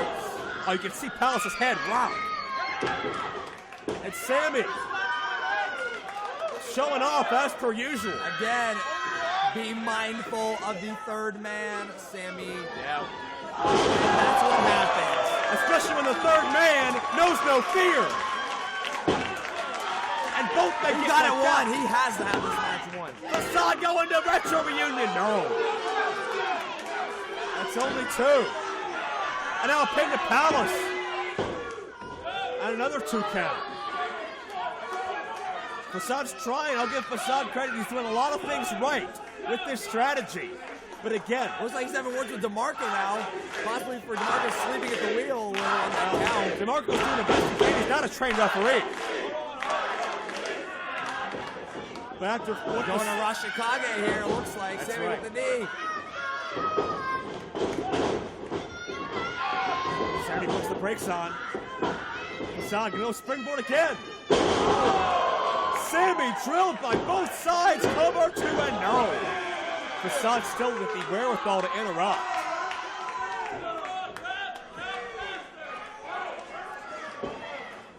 This is still anybody's match. Yeah. And you're seeing how difficult it is in a matchup like this to neutralize 2 men at once. Always somebody there to interrupt. That has been the theme of this match. Every time you think this match is over, that third man. And no matter who's victorious, you got to give it up to them. They've certainly earned it if they can survive this. 100%.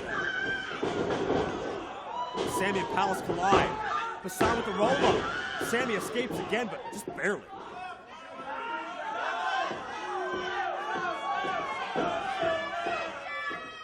And Sammy caught Facade on the blind side.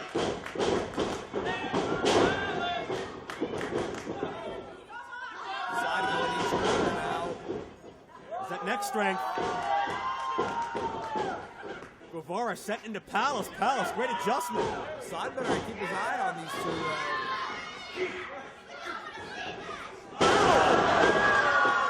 Facade collides with Palace. Momentum takes down Sammy.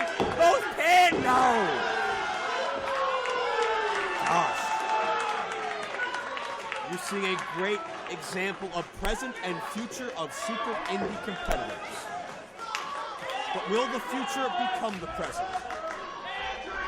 What a spectacular match. These guys laying it all on the line, sacrificing their bodies, all for the Super Indy title, Joseph. Something you held proudly for a long time, DJZ. I would be proud to see any of these guys holding the Super Indy title. Anybody besides RJ City. Yeah, no kidding. Sammy fight his way free from the grasp of Facade. Both men can be absolutely deadly. And that perch on the rope, Sammy trying to keep Facade away.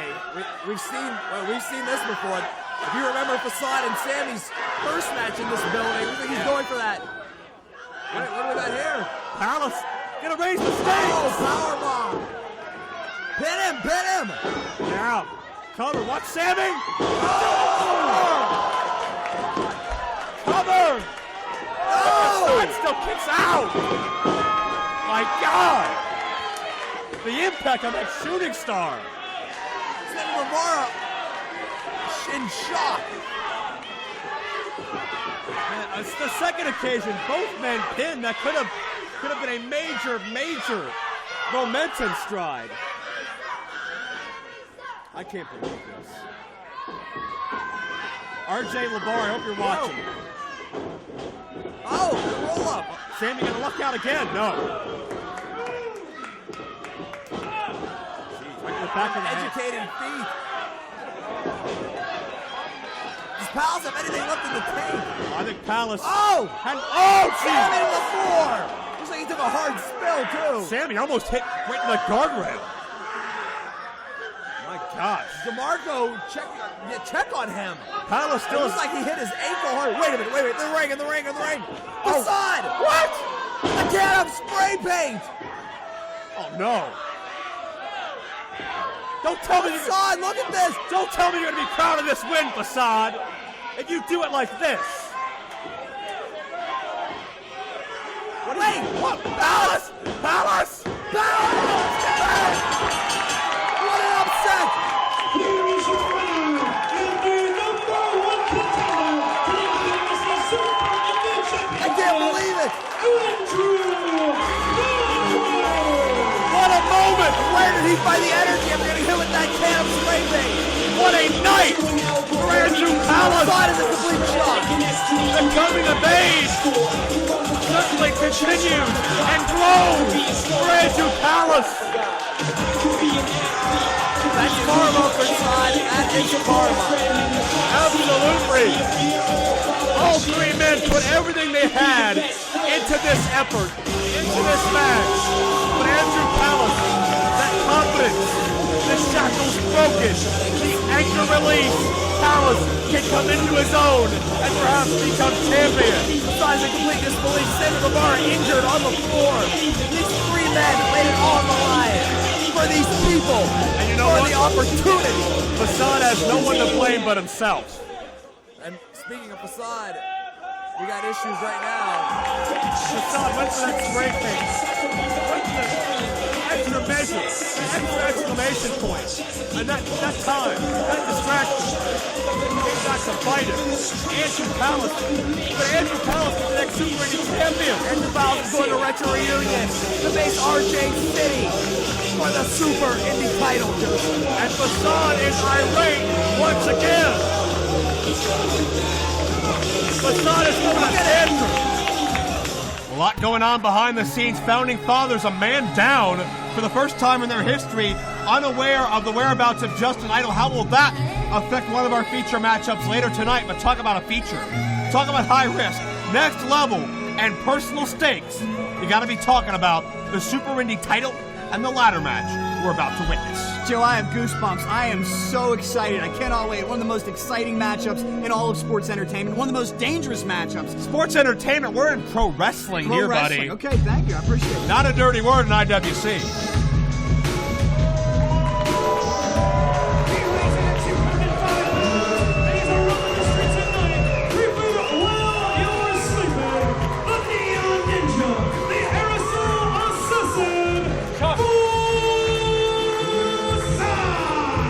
I've been so disappointed in Facade over the past couple of months. For years, he was the embodiment of Super Indy, a 3-time Super Indy champion, if I'm indeed correct. He won his first Super Indy title in this building at this event in a 4-way ladder match. Could that be an omen of Facade's rise back to prominence? Facade getting comfortable already, perched on that ladder, and that is the objective in this matchup, to climb that ladder and secure the championship title. What, Joe, some 20 feet above the ring at least. It takes a special kind of individual even to agree to this type of matchup. Facade is absolutely that kind.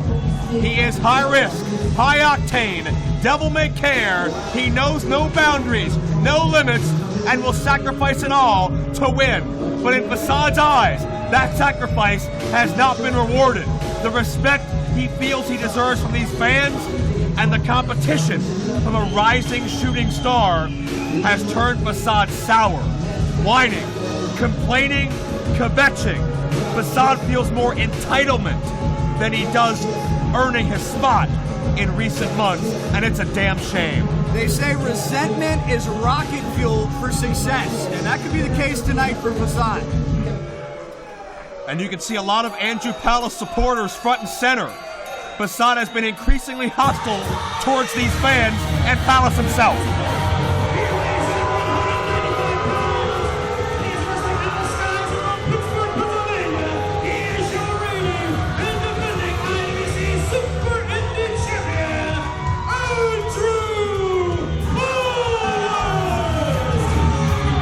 Andrew Palace, his big wave of momentum started at Winner Take All last year when he defeated our teacher, Matt Stryker, one-on-one to qualify for Super Indy. Ever since then, it's been a meteoric rise, culminating this past September when Palace became #1 contender for the Super Indy title, and October when he beat RJ City. But that moment was marred forever when Facade literally and figuratively left his mark on Andrew Palace, covering him in spray paint.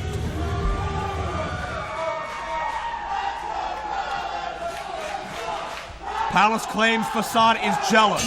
Facade can't handle there's a new kid on the block, and Facade is bitter that Palace earned an opportunity before Facade could. Many claim there is a very legitimate gripe to that, but we have a very split crowd as well. Yeah, Paul is kind of the John Cena, if you will, here in the IWC. Oh, he's not that bad. Half the crowd loves him, half the crowd's against him. No, Palace. It reminds me of Rocky IV right now. This story has been very polarizing. You're right, Jack. There has been a groundswell of support for Palace, but I feel like some fans may think Palace is still unproven. Some people may think Palace is a fluke, as there you see the prize perched high above. That's what it's all about. Men have sacrificed their bodies, blood, sweat, and tears in order to achieve the greatest prize in the IWC. It started with one man in Monroeville, Pennsylvania in 2002. We've been through Styles, Sabin, Keenan, McChesney, and many others. And Facade, he went for the Arashikage driver early, and Palace had a quick counter. Palace has felt that many a time before. Facade has beaten Palace one-on-one. I don't believe Palace has beaten Facade one-on-one. Oh, Palace went for that jump-up DDT early. Both men are breaking out the hits. Joe, anytime I see these ladders, it takes me back to my childhood when Shawn Michaels and Razor Ramon revolutionized this ladder match. But something that I think really speaks to the danger of this matchup is that Shawn Michaels will admit he doesn't want to be involved in that match ever again. Shawn Michaels will admit that the ladder match shortened his career. It was the cause for many, many surgeries. And Facade in the prime of his career now. Palace in his very early 20s, still coming into his own. Tonight could be his night. The future could become the present, if it hasn't already. And certainly, again, there's a lot of conjecture and debate. Was Palace a one-hit wonder, or can he solidify his position on top? Lefts and rights, lefts and rights. I don't think I've seen a hold yet. Good old-fashioned barroom brawl right now. And imagine the amount of pain and punishment you have to lay on your opponent to keep him down long enough to climb a ladder in a moving surface like a wrestling ring. And that's what's really interesting, because competitors like Facade are known for absorbing a tremendous amount of pain and continuing to keep going. Yeah. Facade beat Sammy Callahan for his second Super Indy title, now known as Solomon Crow in NXT. Beat Tony Nese, survived Super Indy. Facade's been in the finals of the Super Indy tournament 3 years in a row. No one else in history can say that in 13 years. That shows you, to your point, the resiliency, the staying power of the Neon Ninja Facade. But Palace has grown up in his own right. He outgrew the STDs, left that group, went out on his own, and has proved a lot of critics wrong. But his greatest critic certainly is Facade. Check out the agility of a Palace. Tremendous athleticism. That's a Facade specialty, that Matrix-style spin kick. Palace had it scouted. Oh! And an overhead with a neck mare. Goes Palace. And I just got a hunch, Jack, we're going to be here for a while. And that's not a bad thing. I agree wholeheartedly. And another thing that's interesting is, so many of these competitors, especially these two, especially Facade, have looked up to Matt Hardy over the years. Matt Hardy is the guy who's revolutionized the ladder match. They're probably thinking Matt Hardy may have his eye on this match from the back. And what a treat that would be. What a sign of respect and homage to Hardy to come out here and to perform in the ladder match. When you've got talent like Matt Hardy on the card, when you've got a jam-packed crowd like this, when you've got the stakes, to paraphrase another announcer, when the lights are on bright, you step it up big. Well, it's fitting that you bring up Jim Ross, because it would be like us doing commentary in front of Jim Ross. That's how meaningful this match is to these two superstars in front of the great Matt Hardy. I'd rather call it with Jim Ross, not necessarily in front of him, but I see your point. Well, watch Palace. Atomic drop on the floor right to the tailbone, and there's a ladder perched right there. We're going to slingshot. Oh, no. Oh, my. And Palace hit his own head on the way down. That's dangerous. Both these individuals are risk takers. They love to gamble. I talked to Facade earlier. He said he's been getting involved in skydiving, loves freestyle motocross, anything that gets the adrenaline pumping. Yeah. And I don't know if anything will get the adrenaline pumping like this match. Oh, there's no substitution for the adrenaline of the ring. Oh, please, I can't watch, Joe.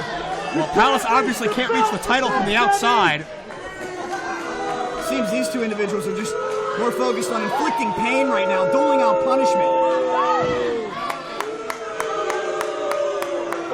And again. Oh! Hey!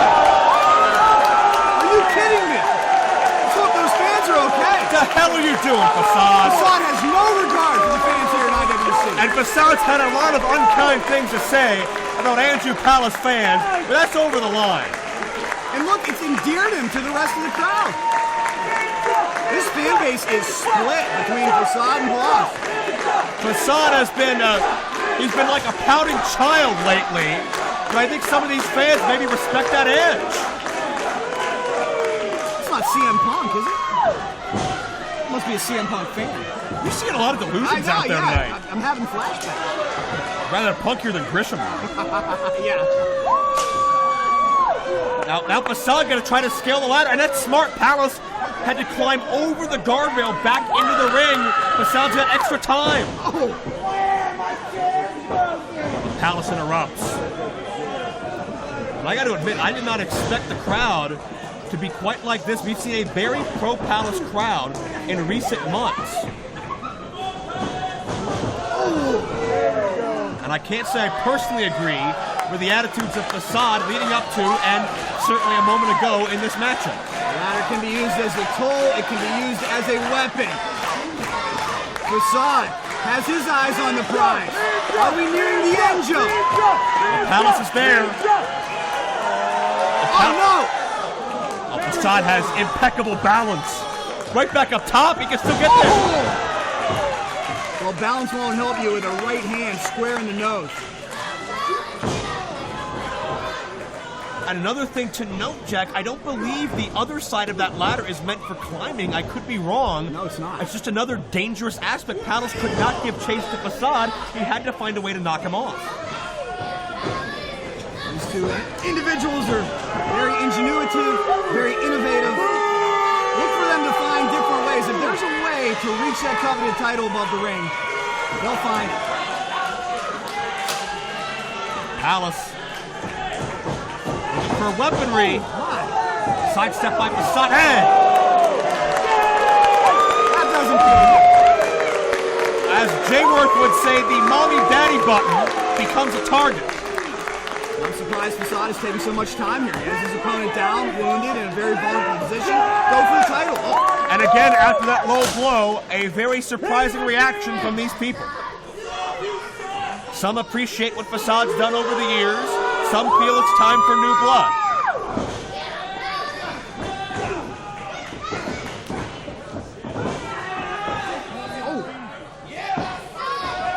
Digging into the eyes, burying the head.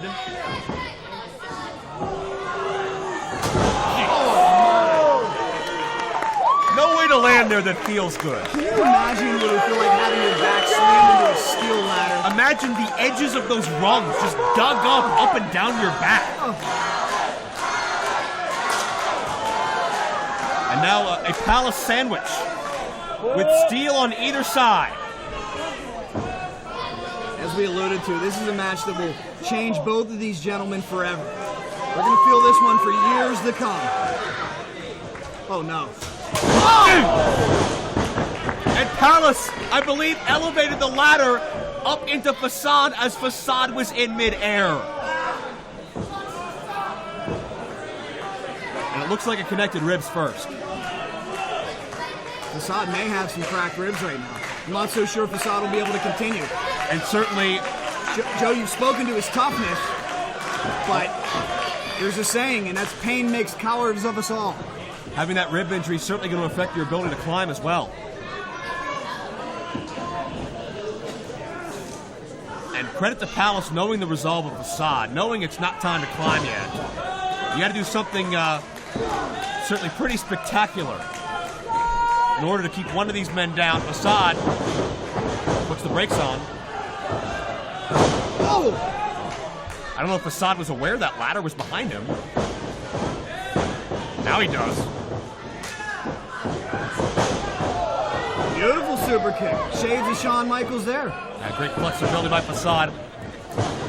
He's the recklessness of life on the streets with the discipline of the Japanese martial arts. And he's got great neck strength. Those bridging exercises. Check out the balance. Oh!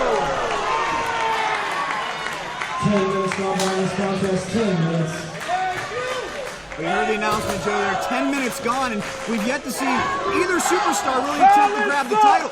An impressive feat of balance a moment ago by Facade. And notice Facade caught Palace in the face. A subtle kick on the way down.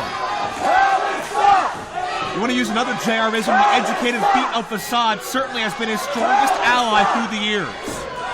Nicely done. But can Palace adjust? Can Palace climb? Palace just steps away. This could be it. Literally trying to climb the ladder to success. I don't know if Facade's healthy enough to thwart this attempt. Oh! Facade just dropped the hand of Palace on that ladder. Palace is reaching. Oh, my!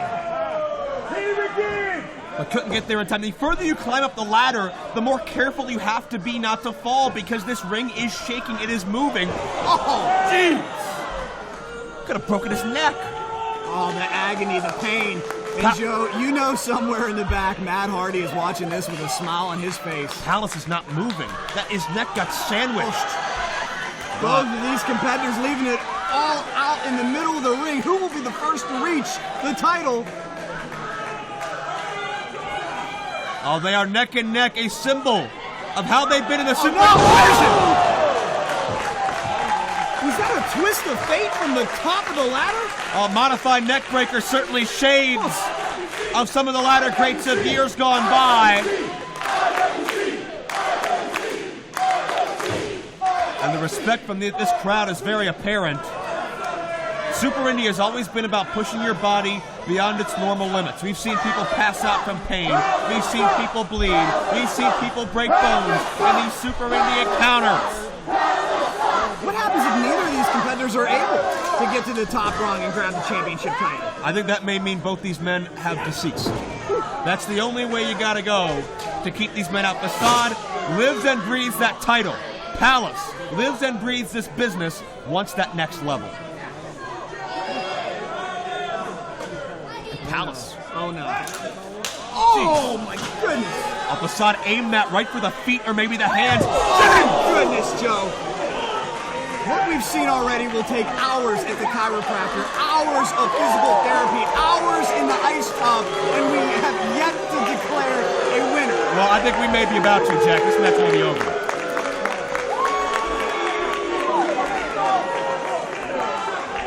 And again, it's a volatile atmosphere here in Elizabeth. And this is where the self-proclaimed adrenaline junkie Facade is really feeling it. Look how he's suddenly come to life. He feels that victory may be in his grasp. That's why Facade no longer feels the pain. What is Andrew Palace feeling, though? Whew. Palace is stirring. That's a great sign that there's no serious long-term damage, but my God. Facade maybe trying to send Palace into that ring post. A lot of competitors will tell you when they're out there under the bright lights and they hear the fans cheering them on and you're running on adrenaline, you don't feel the pain quite in the same way that you may in another situation. But I guarantee you they'll feel it later on tonight. Yeah. I guarantee you Palace is feeling it now. And, oh geez.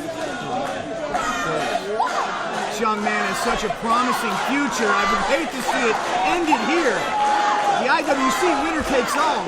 And I'm having flashbacks again to that previous ladder match. Logan Shulo, M-Dog Matt Cross, Hallowicked. They were Facade's victims on that night. Wait a second. Facade has Andrew Palace's goggles. Andrew's most prized, beloved possession. And this is just a slap in the face. Yeah, Facade not even going for the victory here. You can tell this is so personal. This is about so much more than just the championship. The resentment and the disdain that these two competitors have for one another. What, Palace is up. Palace is awakened. Well, if you insult a man enough, if you offend a man enough, he'll retaliate. And I think Palace just noticed the goggles and exploding with right hands to Facade. 15 minutes gone by in this contest. 15 minutes. Oh my! What impact! And now Facade in trouble. Facade may not be sure where he is after that whirlwind of fisticuffs from Andrew Palace. Palace got in a lot of great shots, but again, Joe, I'm baffled that neither one of these competitors is immediately going for the win. What the hell is Palace doing here? Facade doesn't want to wait around to find out. In a match like this, it's possible to get punch drunk. Oh, easily. I'm not so sure either one of these competitors understands where they're at right now. They're in a fight for their lives. That's a great point. Is anybody going to have the wherewithal to climb that ladder and grab the title?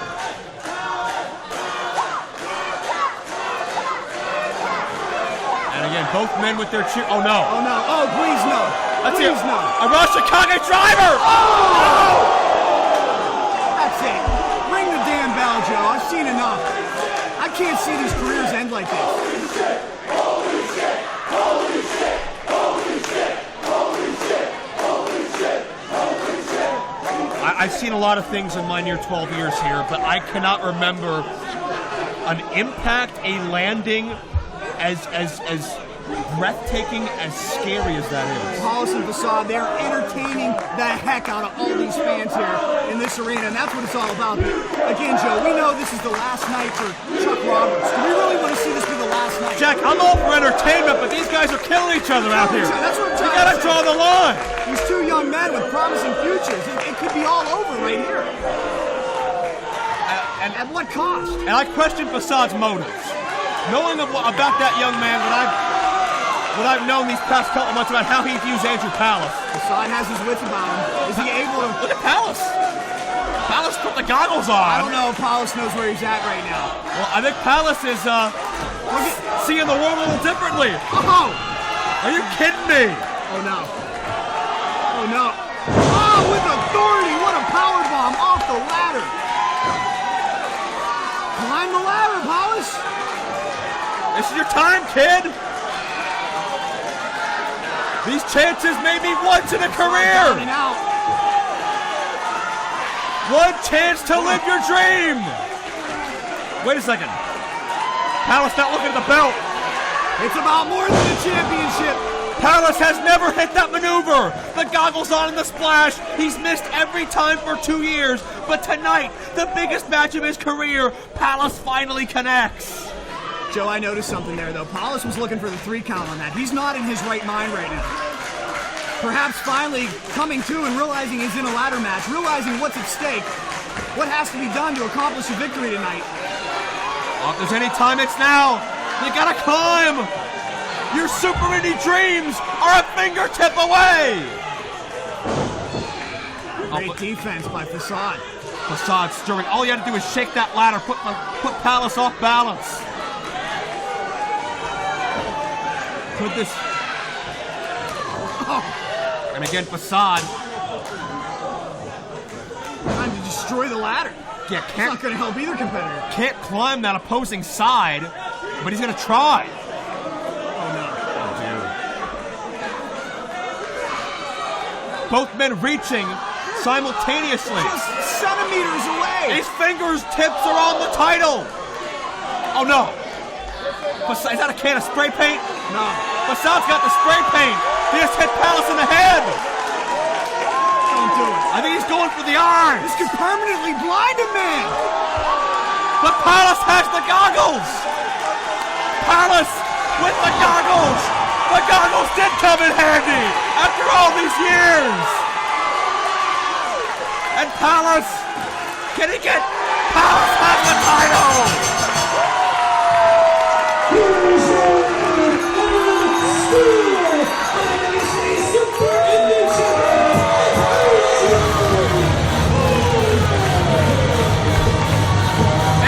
Palace was dismissed for years as a goof, as a comedy act, as a second-tier player. But the object of that ridicule came to be the secret to his success. Andrew Palace retains the Super Indy title. Absolutely, Joe. If anybody thought those goggles were a prop, or a gimmick, if you will, Palace disagrees. Wow, Joe, I literally have goosebumps. What we just watched right here. 2 incredible athletes left it all in the center of the ring. I will never forget IWC winner takes all 2014. Incredible. And neither will Andrew Palace. He is the man in the Super Indy division, and Facade, whether he likes it or not, must come to grips. The world does not revolve around him. Ladies and gentlemen, the following is a special singles contest scheduled for one fall. At this time, please allow me to introduce to you your special guest referee. Ladies and gentlemen,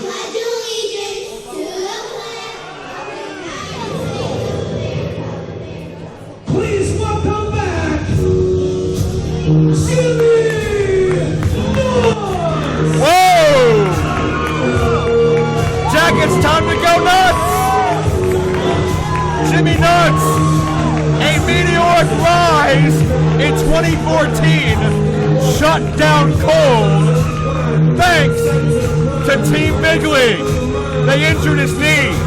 Nuts is still not 100%, and we never got the McChesney Jimmy Nuts cage match that was on tap this summer. Jimmy Nuts has been waiting for 4 months now to get back to IWC, and this will be the first time Jimmy Nuts has seen John McChesney since the injury, and Jimmy Nuts is refereeing McChesney's most important non-title match of his career. About time we get a real official out here tonight. Wow. I know, I can't say much derogatory about IWC, but not impressed with the officiating tonight. They don't like to be.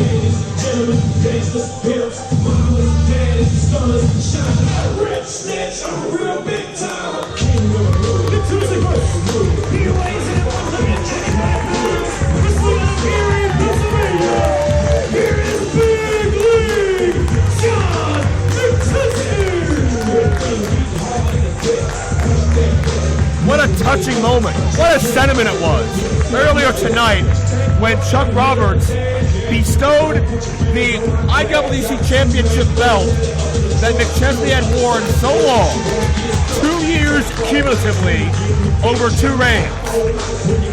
No other man in their entire career has held the IWC title a total of 2 years. McChesney saw, staring back at him, everything he has worked to achieve. And after many, many months of being told you have all the tools, you just get distracted by your allies, your shortcuts. What is the frame of mind of John McChesney stepping into this matchup? Well, I think the way Chuck Roberts feels about McChesney reflects how much McChesney means to this organization. McChesney slapped Roberts in the face. Roberts was still willing to present him with a championship title. But what are the motives of Chuck Roberts putting McChesney's fiercest rival of 2014 in as the special referee? So this capacity crowd's about to come unglued.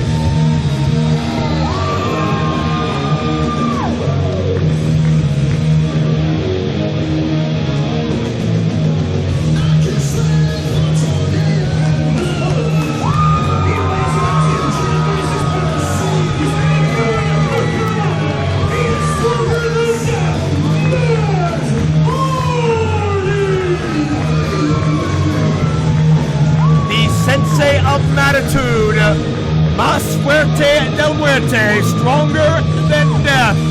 Matt Hardy has done it all in professional wrestling. And multiple times, 7-time World Tag Team Champion, 8-time actually as I'm counting on my phone.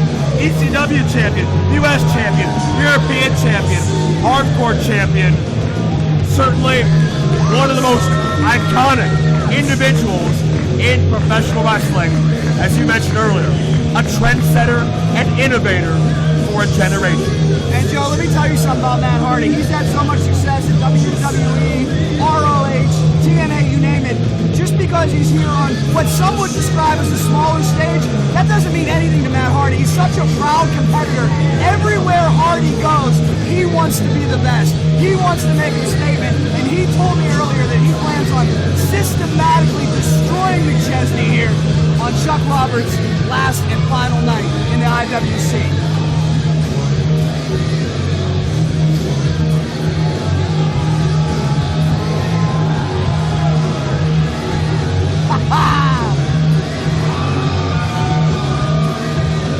Jack, are you an MFer? Yes, I am. Whatever that means. Are you also a Matitude follower? Absolutely. Okay, just checking. The man can slam a tornado. The man can dry up the sea. I've heard those rumors. And when he lives for tomorrow, there ain't no messing with he. I think you have a legal notice in your mail Monday morning after that. Wouldn't be the first time. Well, then again, I've sung Girls in Cars on the air, so I guess you could do worse.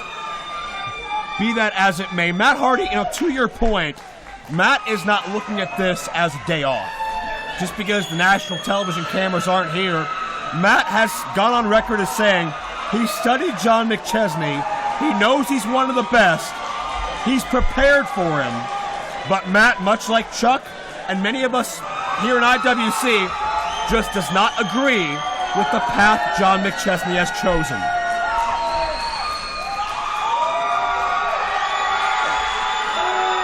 And look at Matt, dude. Jack, stop waving your arms. Hey, I'll take that shirt. You're just gonna eBay it. Look at this. This speaks to the character of Matt Hardy, the childlike exuberance. Hardy's so excited to be in that ring. You'd think this is his first match. The passion Matt Hardy has for this business will never die, much like him.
Well, good night, everybody. No, we have a match to get to. That's got to be intimidating for McChesney. He just watched his competitor bring the crowd to a fever pitch over a T-shirt for about 5 minutes. Yeah, and that's all psychological warfare. Tell you, I'll never complain about a Pedro DeLuca raffle drawing anymore. Jeez. Wait a minute. McChesney got this. They threw it back. It's like Wrigley Field. They threw it back. Wait. Oh, come on. Wow, what an insult to Matt Hardy. You don't rub Matt Hardy's shirt in your crotch unless he asks you to. That's a good life lesson. That'll be a meme by morning.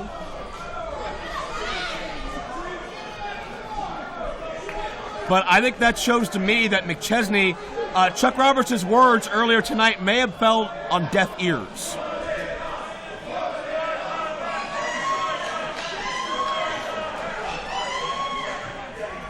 I can tell you from my time traveling around, meeting some of these competitors like Matt Hardy, Jeff Hardy, one word describes what it's all about, and that is respect. And you disrespect a man like Matt Hardy, you're in for a night of pain. I'm not sure if McChesney is brash or foolish. Well, I think he's foolish in his level of brashness. Well played. Matt Hardy brings a big fight feel with him. I recall back to July of 2005 when it was Matt Hardy and AJ Styles. AJ, just a month removed from being the NWA World Champion in TNA. Matt Hardy, in the process of making his return to WWE Raw, attacking Edge. Two ships passing in the night, interpromotional battle, one of the most famous matches in IWC history. This matchup could be poised to top that instant classic. Matt Hardy will no doubt be looking for his patented twist of fate, a maneuver that has put so many men away for years. Of course, Hardy and his brother Jeff getting their start in their backyard on trampolines. Not that we endorse that, kids. Not that we certainly don't endorse that, but let's mention the Hardys were students of the game. They sought out many veterans. They traveled every weekend, and they made sure they understood the fundamentals. They understood the basics, and they then just became immersed in this business and just sucked up knowledge like a sponge. I mean, the fact that Jeff and Matt were on TV, WWF, WWE TV for several years as teenagers shows you. Whoa. Hold on. Oklahoma Roll by McChesney shows you the level of talent and potential the greats of this game saw in the Hardys from day one. And even still, here in the year 2014, Matt Hardy and Jeff Hardy, they've made so much money in this business. They're huge megastars. They could go home, they could retire. It's not about the money for Matt Hardy. It's about the pride, it's about the passion, it's about the love for being in the ring. John McChesney has some parallels to his story. In his early 20s, he was not just dominating IWC Super Indy division, he was also wrestling the likes of Chris Sabin on TNA television. He was wrestling Umaga on WWE television, the late great Umaga. But some people say the ego and the counterproductive choices, the shortcuts McChesney's taken to retain his spot on top has caused him long-term detriment. And that's the point of Chuck Roberts, of Matt Hardy, and many others. And I'm going to have an eye firmly locked on Jimmy Nuts to see how he calls this match. Nuts was an ally, a protege of McChesney. Oh my! Before McChesney excommunicated him from Team Big League. So Nuts has been on both sides of the fence with John McChesney. And one notch for Matt Hardy. Hardy with authority again. Oh, a third vicious, near decapitating clothesline by Matt Hardy. Well, Matt's found a formula that works, and really no need to deviate. Well, that's what McChesney has to realize. Hardy is such a veteran. He's seen the likes of so many throughout the years. You're not going to intimidate Matt. You're not going to play psychological games with Matt. There's one way to beat Matt Hardy, and you better bring your A game. And I'm not so sure McChesney has it tonight. Maybe McChesney is a little preoccupied from what happened earlier with Chuck Roberts.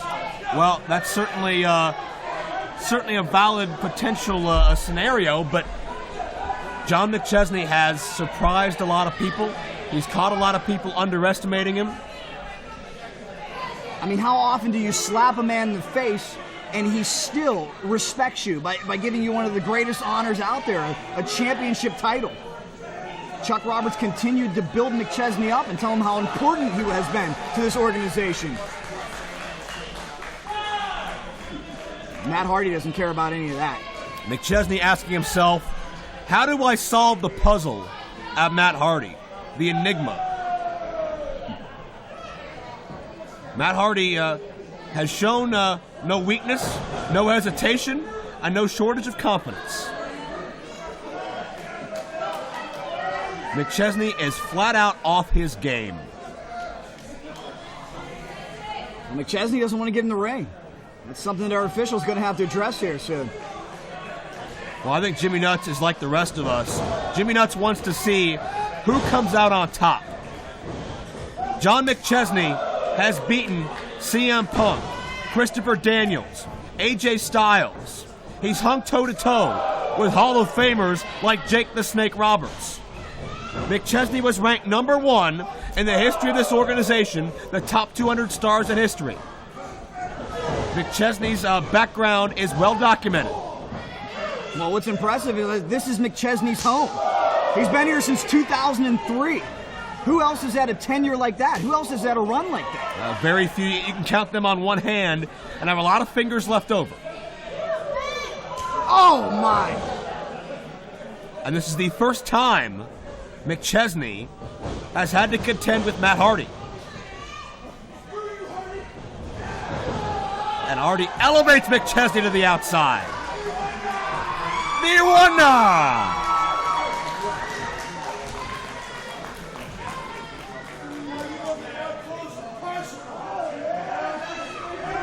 And we've had some wild altercations so far tonight. Sure.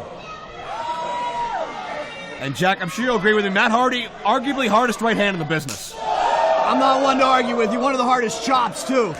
Jeez. I don't know if you've ever been chopped, Joe. I've been chopped once or twice. The only way I can describe it is cut your chest open with a razor and then pour alcohol in. But keep in mind, McChesney, one of the most skilled strikers in his own right, and that came back to haunt him. McChesney chops the post. Oh, again! McChesney's chest will be crimson in agony here. McChesney learned how to chop the hard way, and that's exchanging strikes with the World Warrior Low-Key back in the mid-2000s. And look at the smile and the look of approval and satisfaction on the face of Matt Hardy. He loves this. This is what Matt Hardy lives to do. If you can outstrike John McChesney, you've done a hell of an accomplishment, trust me. And so far, Matt Hardy has. Hardy, pandering to the fans. He loves being around all the great IWC fans. What twist of fate? Wait a minute. Oh, McChesney scouted it. Oh, picture my. Perfect. You talk about Hardy's punches, McChesney's drop kicks. Second and on, and the suicide dive connects.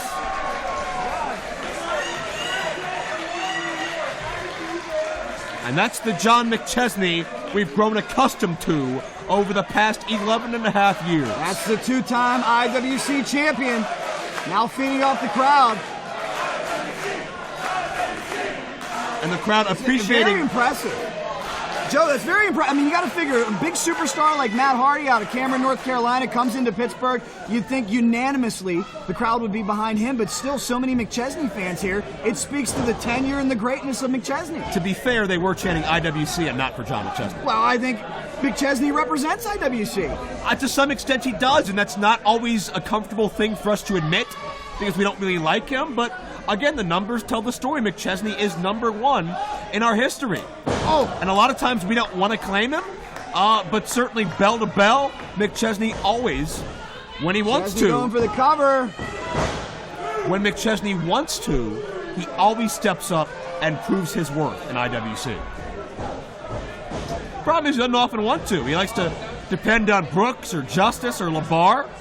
And LeBar is probably somewhere on I-79 about now. On foot, maybe. I don't even know. Left RJ here. He may have taken the car. Who knows? Into the rear naked on Matt Hardy.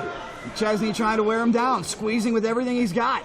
Look at Hardy, perhaps not sure where he was, grabbing the shirt of the official. This is a great game plan by McChesney to settle things down and get his focus back into place. Hardy has outwitted and outsmarted McChesney thus far. Big League needs to get back in his comfort zone and plan moving forward. Look at the underhanded tactic of the devious former champion. That's why we don't claim him. Well, this is where the official shows his inexperience. And this is where McChesney shows his intelligence to capitalize. The John McChesney I used to know would want to beat Matt Hardy like a man. And that'd be the long and the short of it. I think it's safe to say you'll do whatever it takes to beat Matt Hardy. Starting to sound like LeBar, Mr. Corpel. Have to ask Please don't say that. Come on. Have to ask you to leave. Please. But you could see the frustration setting in on Matt Hardy. Yeah, Matt Hardy may have underestimated McChesney a bit here. I think Hardy thought this match was over a few moments ago when he went for the twist of fate. Well, since then, it's been all McChesney. If Hardy did so, that's a major Hardy mistake. I see what you did there. A little play on words. Very nice. I mean that with all insincerity. Oh! Will this do it? A textbook suplex. 10 minutes behind this contest, 10 minutes. I talked moments ago about how Hardy was such a veteran and came here for a victory, but I'm starting to believe, Joe, maybe Hardy took McChesney lightly. Hardy might have thought it was a night off in Pittsburgh, Pennsylvania. Come sign a few autographs, have a good time, get some dinner. 1, 2, 3. Not so. Hardy's in a fight.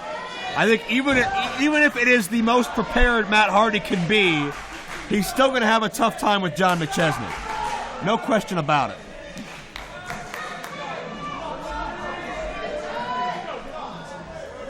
Big League on top. We know we can fly when he needs to. Oh! Nobody home. Big League took too much time. That's where Hardy's so cunning, so astute, such a veteran, such great ring awareness. No question about it. I'm sure Hardy feels as comfortable in there as many do on their couch at home. Spent so many hours, has been in so many fierce battles, and so oftentimes has come out victorious. Jeez. And again, strike for strike, this may be a wash. No better in IWC than McChesney. Perhaps no better outside of it than Hardy. Oh, my. You don't want to get into a slugfest with Matt Hardy. McChesney had a beautiful strategy until moments ago. I think now he's losing his composure. Oh, you alluded to the dominant right hand of Matt Hardy. We're seeing it right now. Yeah, McChesney back on the defensive. Back out of the comfort zone. Oh! Trademark Matt Hardy. Will that do it? Oh. And Matt Hardy's so innovative as well. So tough to prepare for things that you've really never seen before. Sure. Hardy, one of the best strikers out there.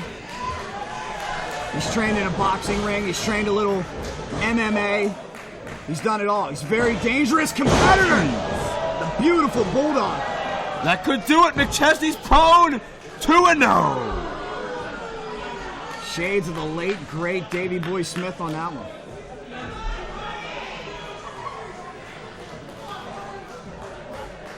You want to talk about a Matt Hardy staple? A fearless risk taker. Always wanted to feed off the crowd. Oh.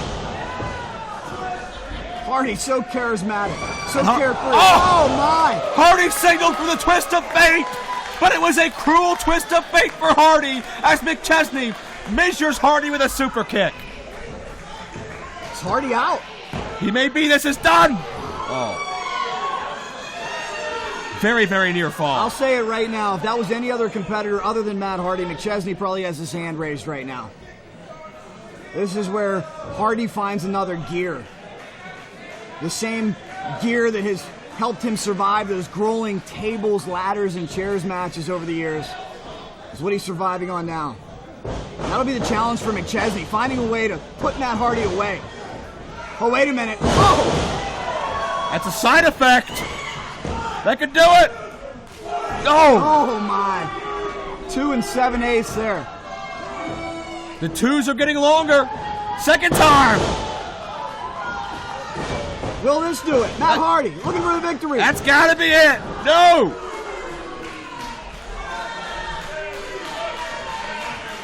Gotta give credit to McChesney. Yeah, again, that resolve of McChesney coming to the surface.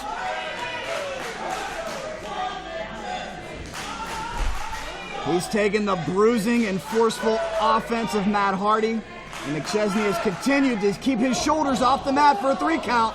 Hold on. Matt gets crotched on the top turnbuckle. McChesney found his opening.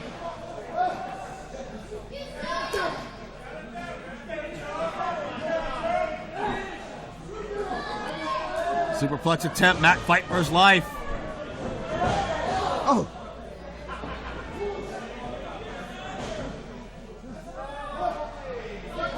Oh no. Oh no. Whoa! Jeez. This is where the fatigue factor sets in. Can you imagine what these competitors are feeling right now? Try sprinting on the treadmill for 20 minutes as fast as you possibly can while getting a 5-pound weight thrown at you every 2 seconds. That's how these guys feel. The punishment that both these competitors have absorbed. Oh, God! Uncanny. Hurricane Rana from way up high. Hardy doesn't see him. McChesney explodes. Missile drop kick. Will that do it? Wow. And I am seeing glimpses of that John McChesney from years gone by. The one who was all about heart and merit and intestinal fortitude. Perhaps by necessity with nobody at ringside. McChesney with a TKO. That's a McChesney specialty. Hardy could be out. Shoots the half. Is this it, Joe? No! And I'll give credit to Jimmy Nuts. He's almost blended in because he's shown no favoritism, no allegiance. Jimmy Nuts wants to see this settled man to man. And that's the way it should be.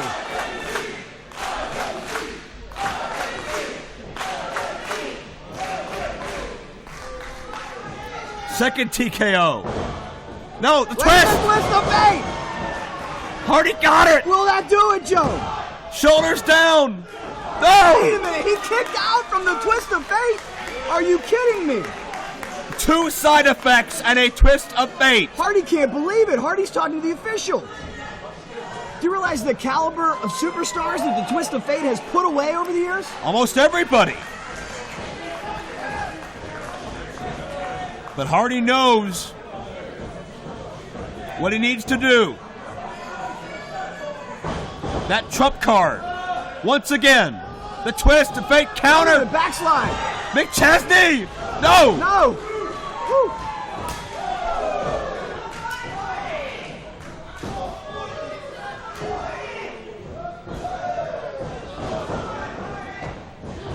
Another attempt. Countered. Both men collide. Super kick counter. Twist of fate. Northern Lights! Bridge! Bridge! He got him. No! Wow. What a matchup we're witnessing here at the IWC Winner Takes All. Matches like this are what the term main event was made for.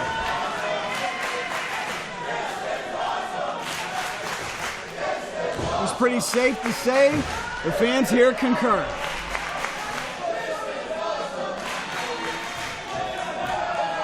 McChesney mocking Matt Hardy. The V1 hand signal, I should say. serve. That's the smartest move. Behind Hardy's back, of all things. What the hell? Twist of fate by McChesney? No!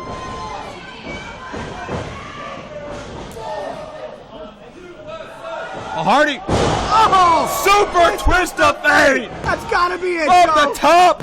And Jimmy Nuts counts 3 on McChesney!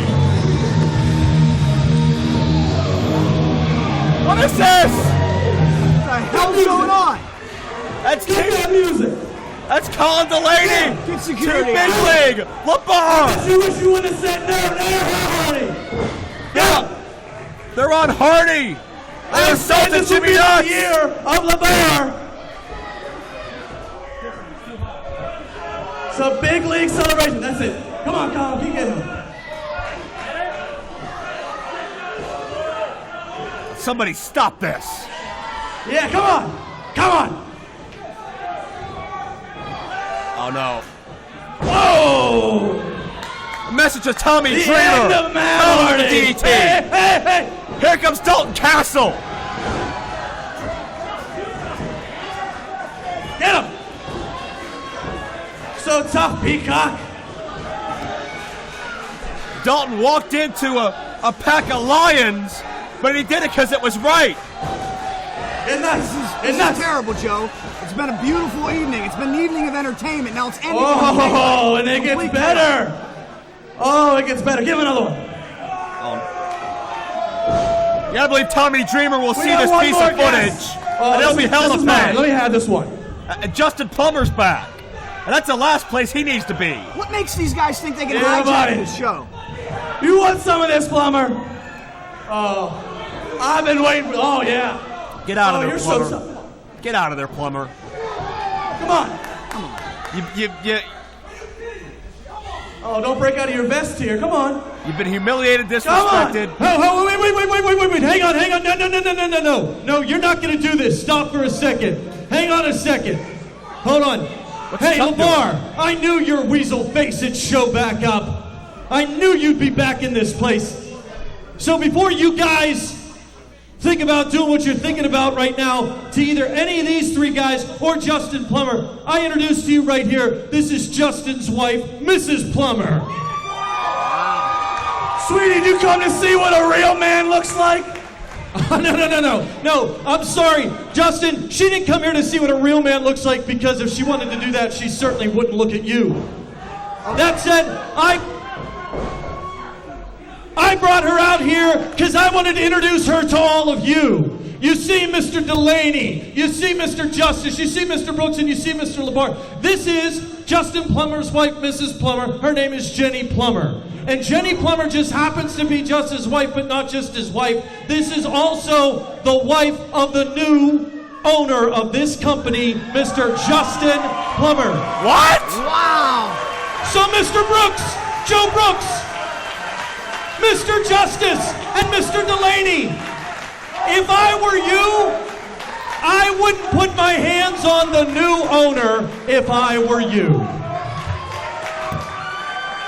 LeBar has spent over a year making Plummer's life a living hell, and now Justin Plummer is Justin LeBar's boss. And nobody wants anything to do with him.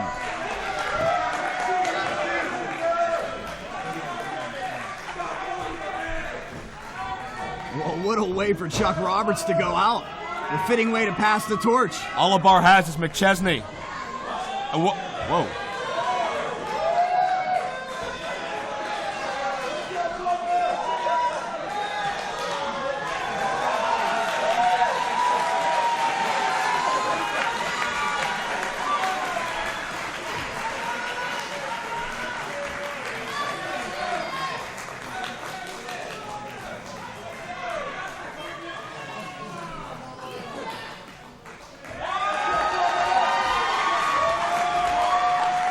Maybe the words of a select few did resonate in John McChesney. McChesney just left LeBar to slaughter. Ha! Meet your new boss, Justin LeBar. Hi there. Nice to meet you. Pleasure doing business with you.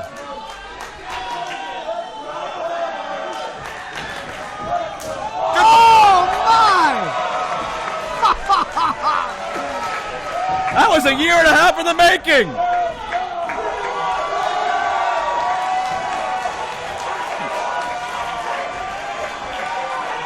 And I think there's about 5 minutes for LeVar to make up for, and he's going to pay some dues for right now.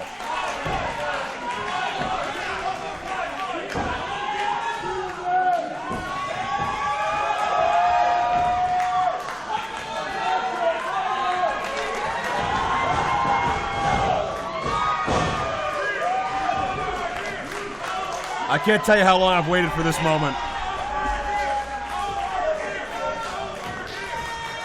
Now Dalton gets a turn.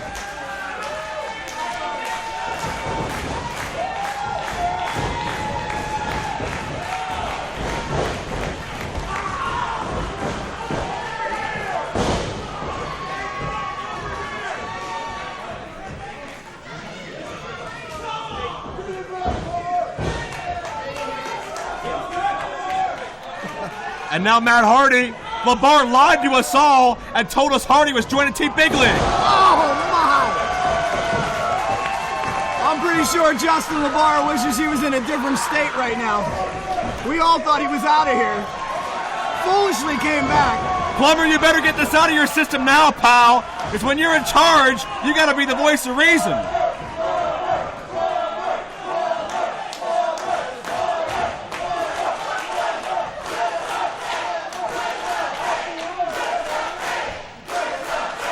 Twist of fate. Twist of fate.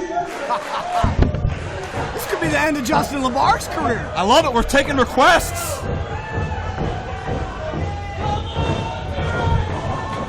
Oh, no. Good night. Oh, my. Oh, yeah. What a beating. Justin Plummer, the new owner of IWC. I think my partner, Jay Worthington Farnsworth, has a lot of sucking up to do now. And what a moment as we usher in 2015. Jimmy Nuts is back. Got his measure of revenge. Counted John McChesney's shoulders down. Dalton Castle, still champion. And Justin Plummer going to be leading the way.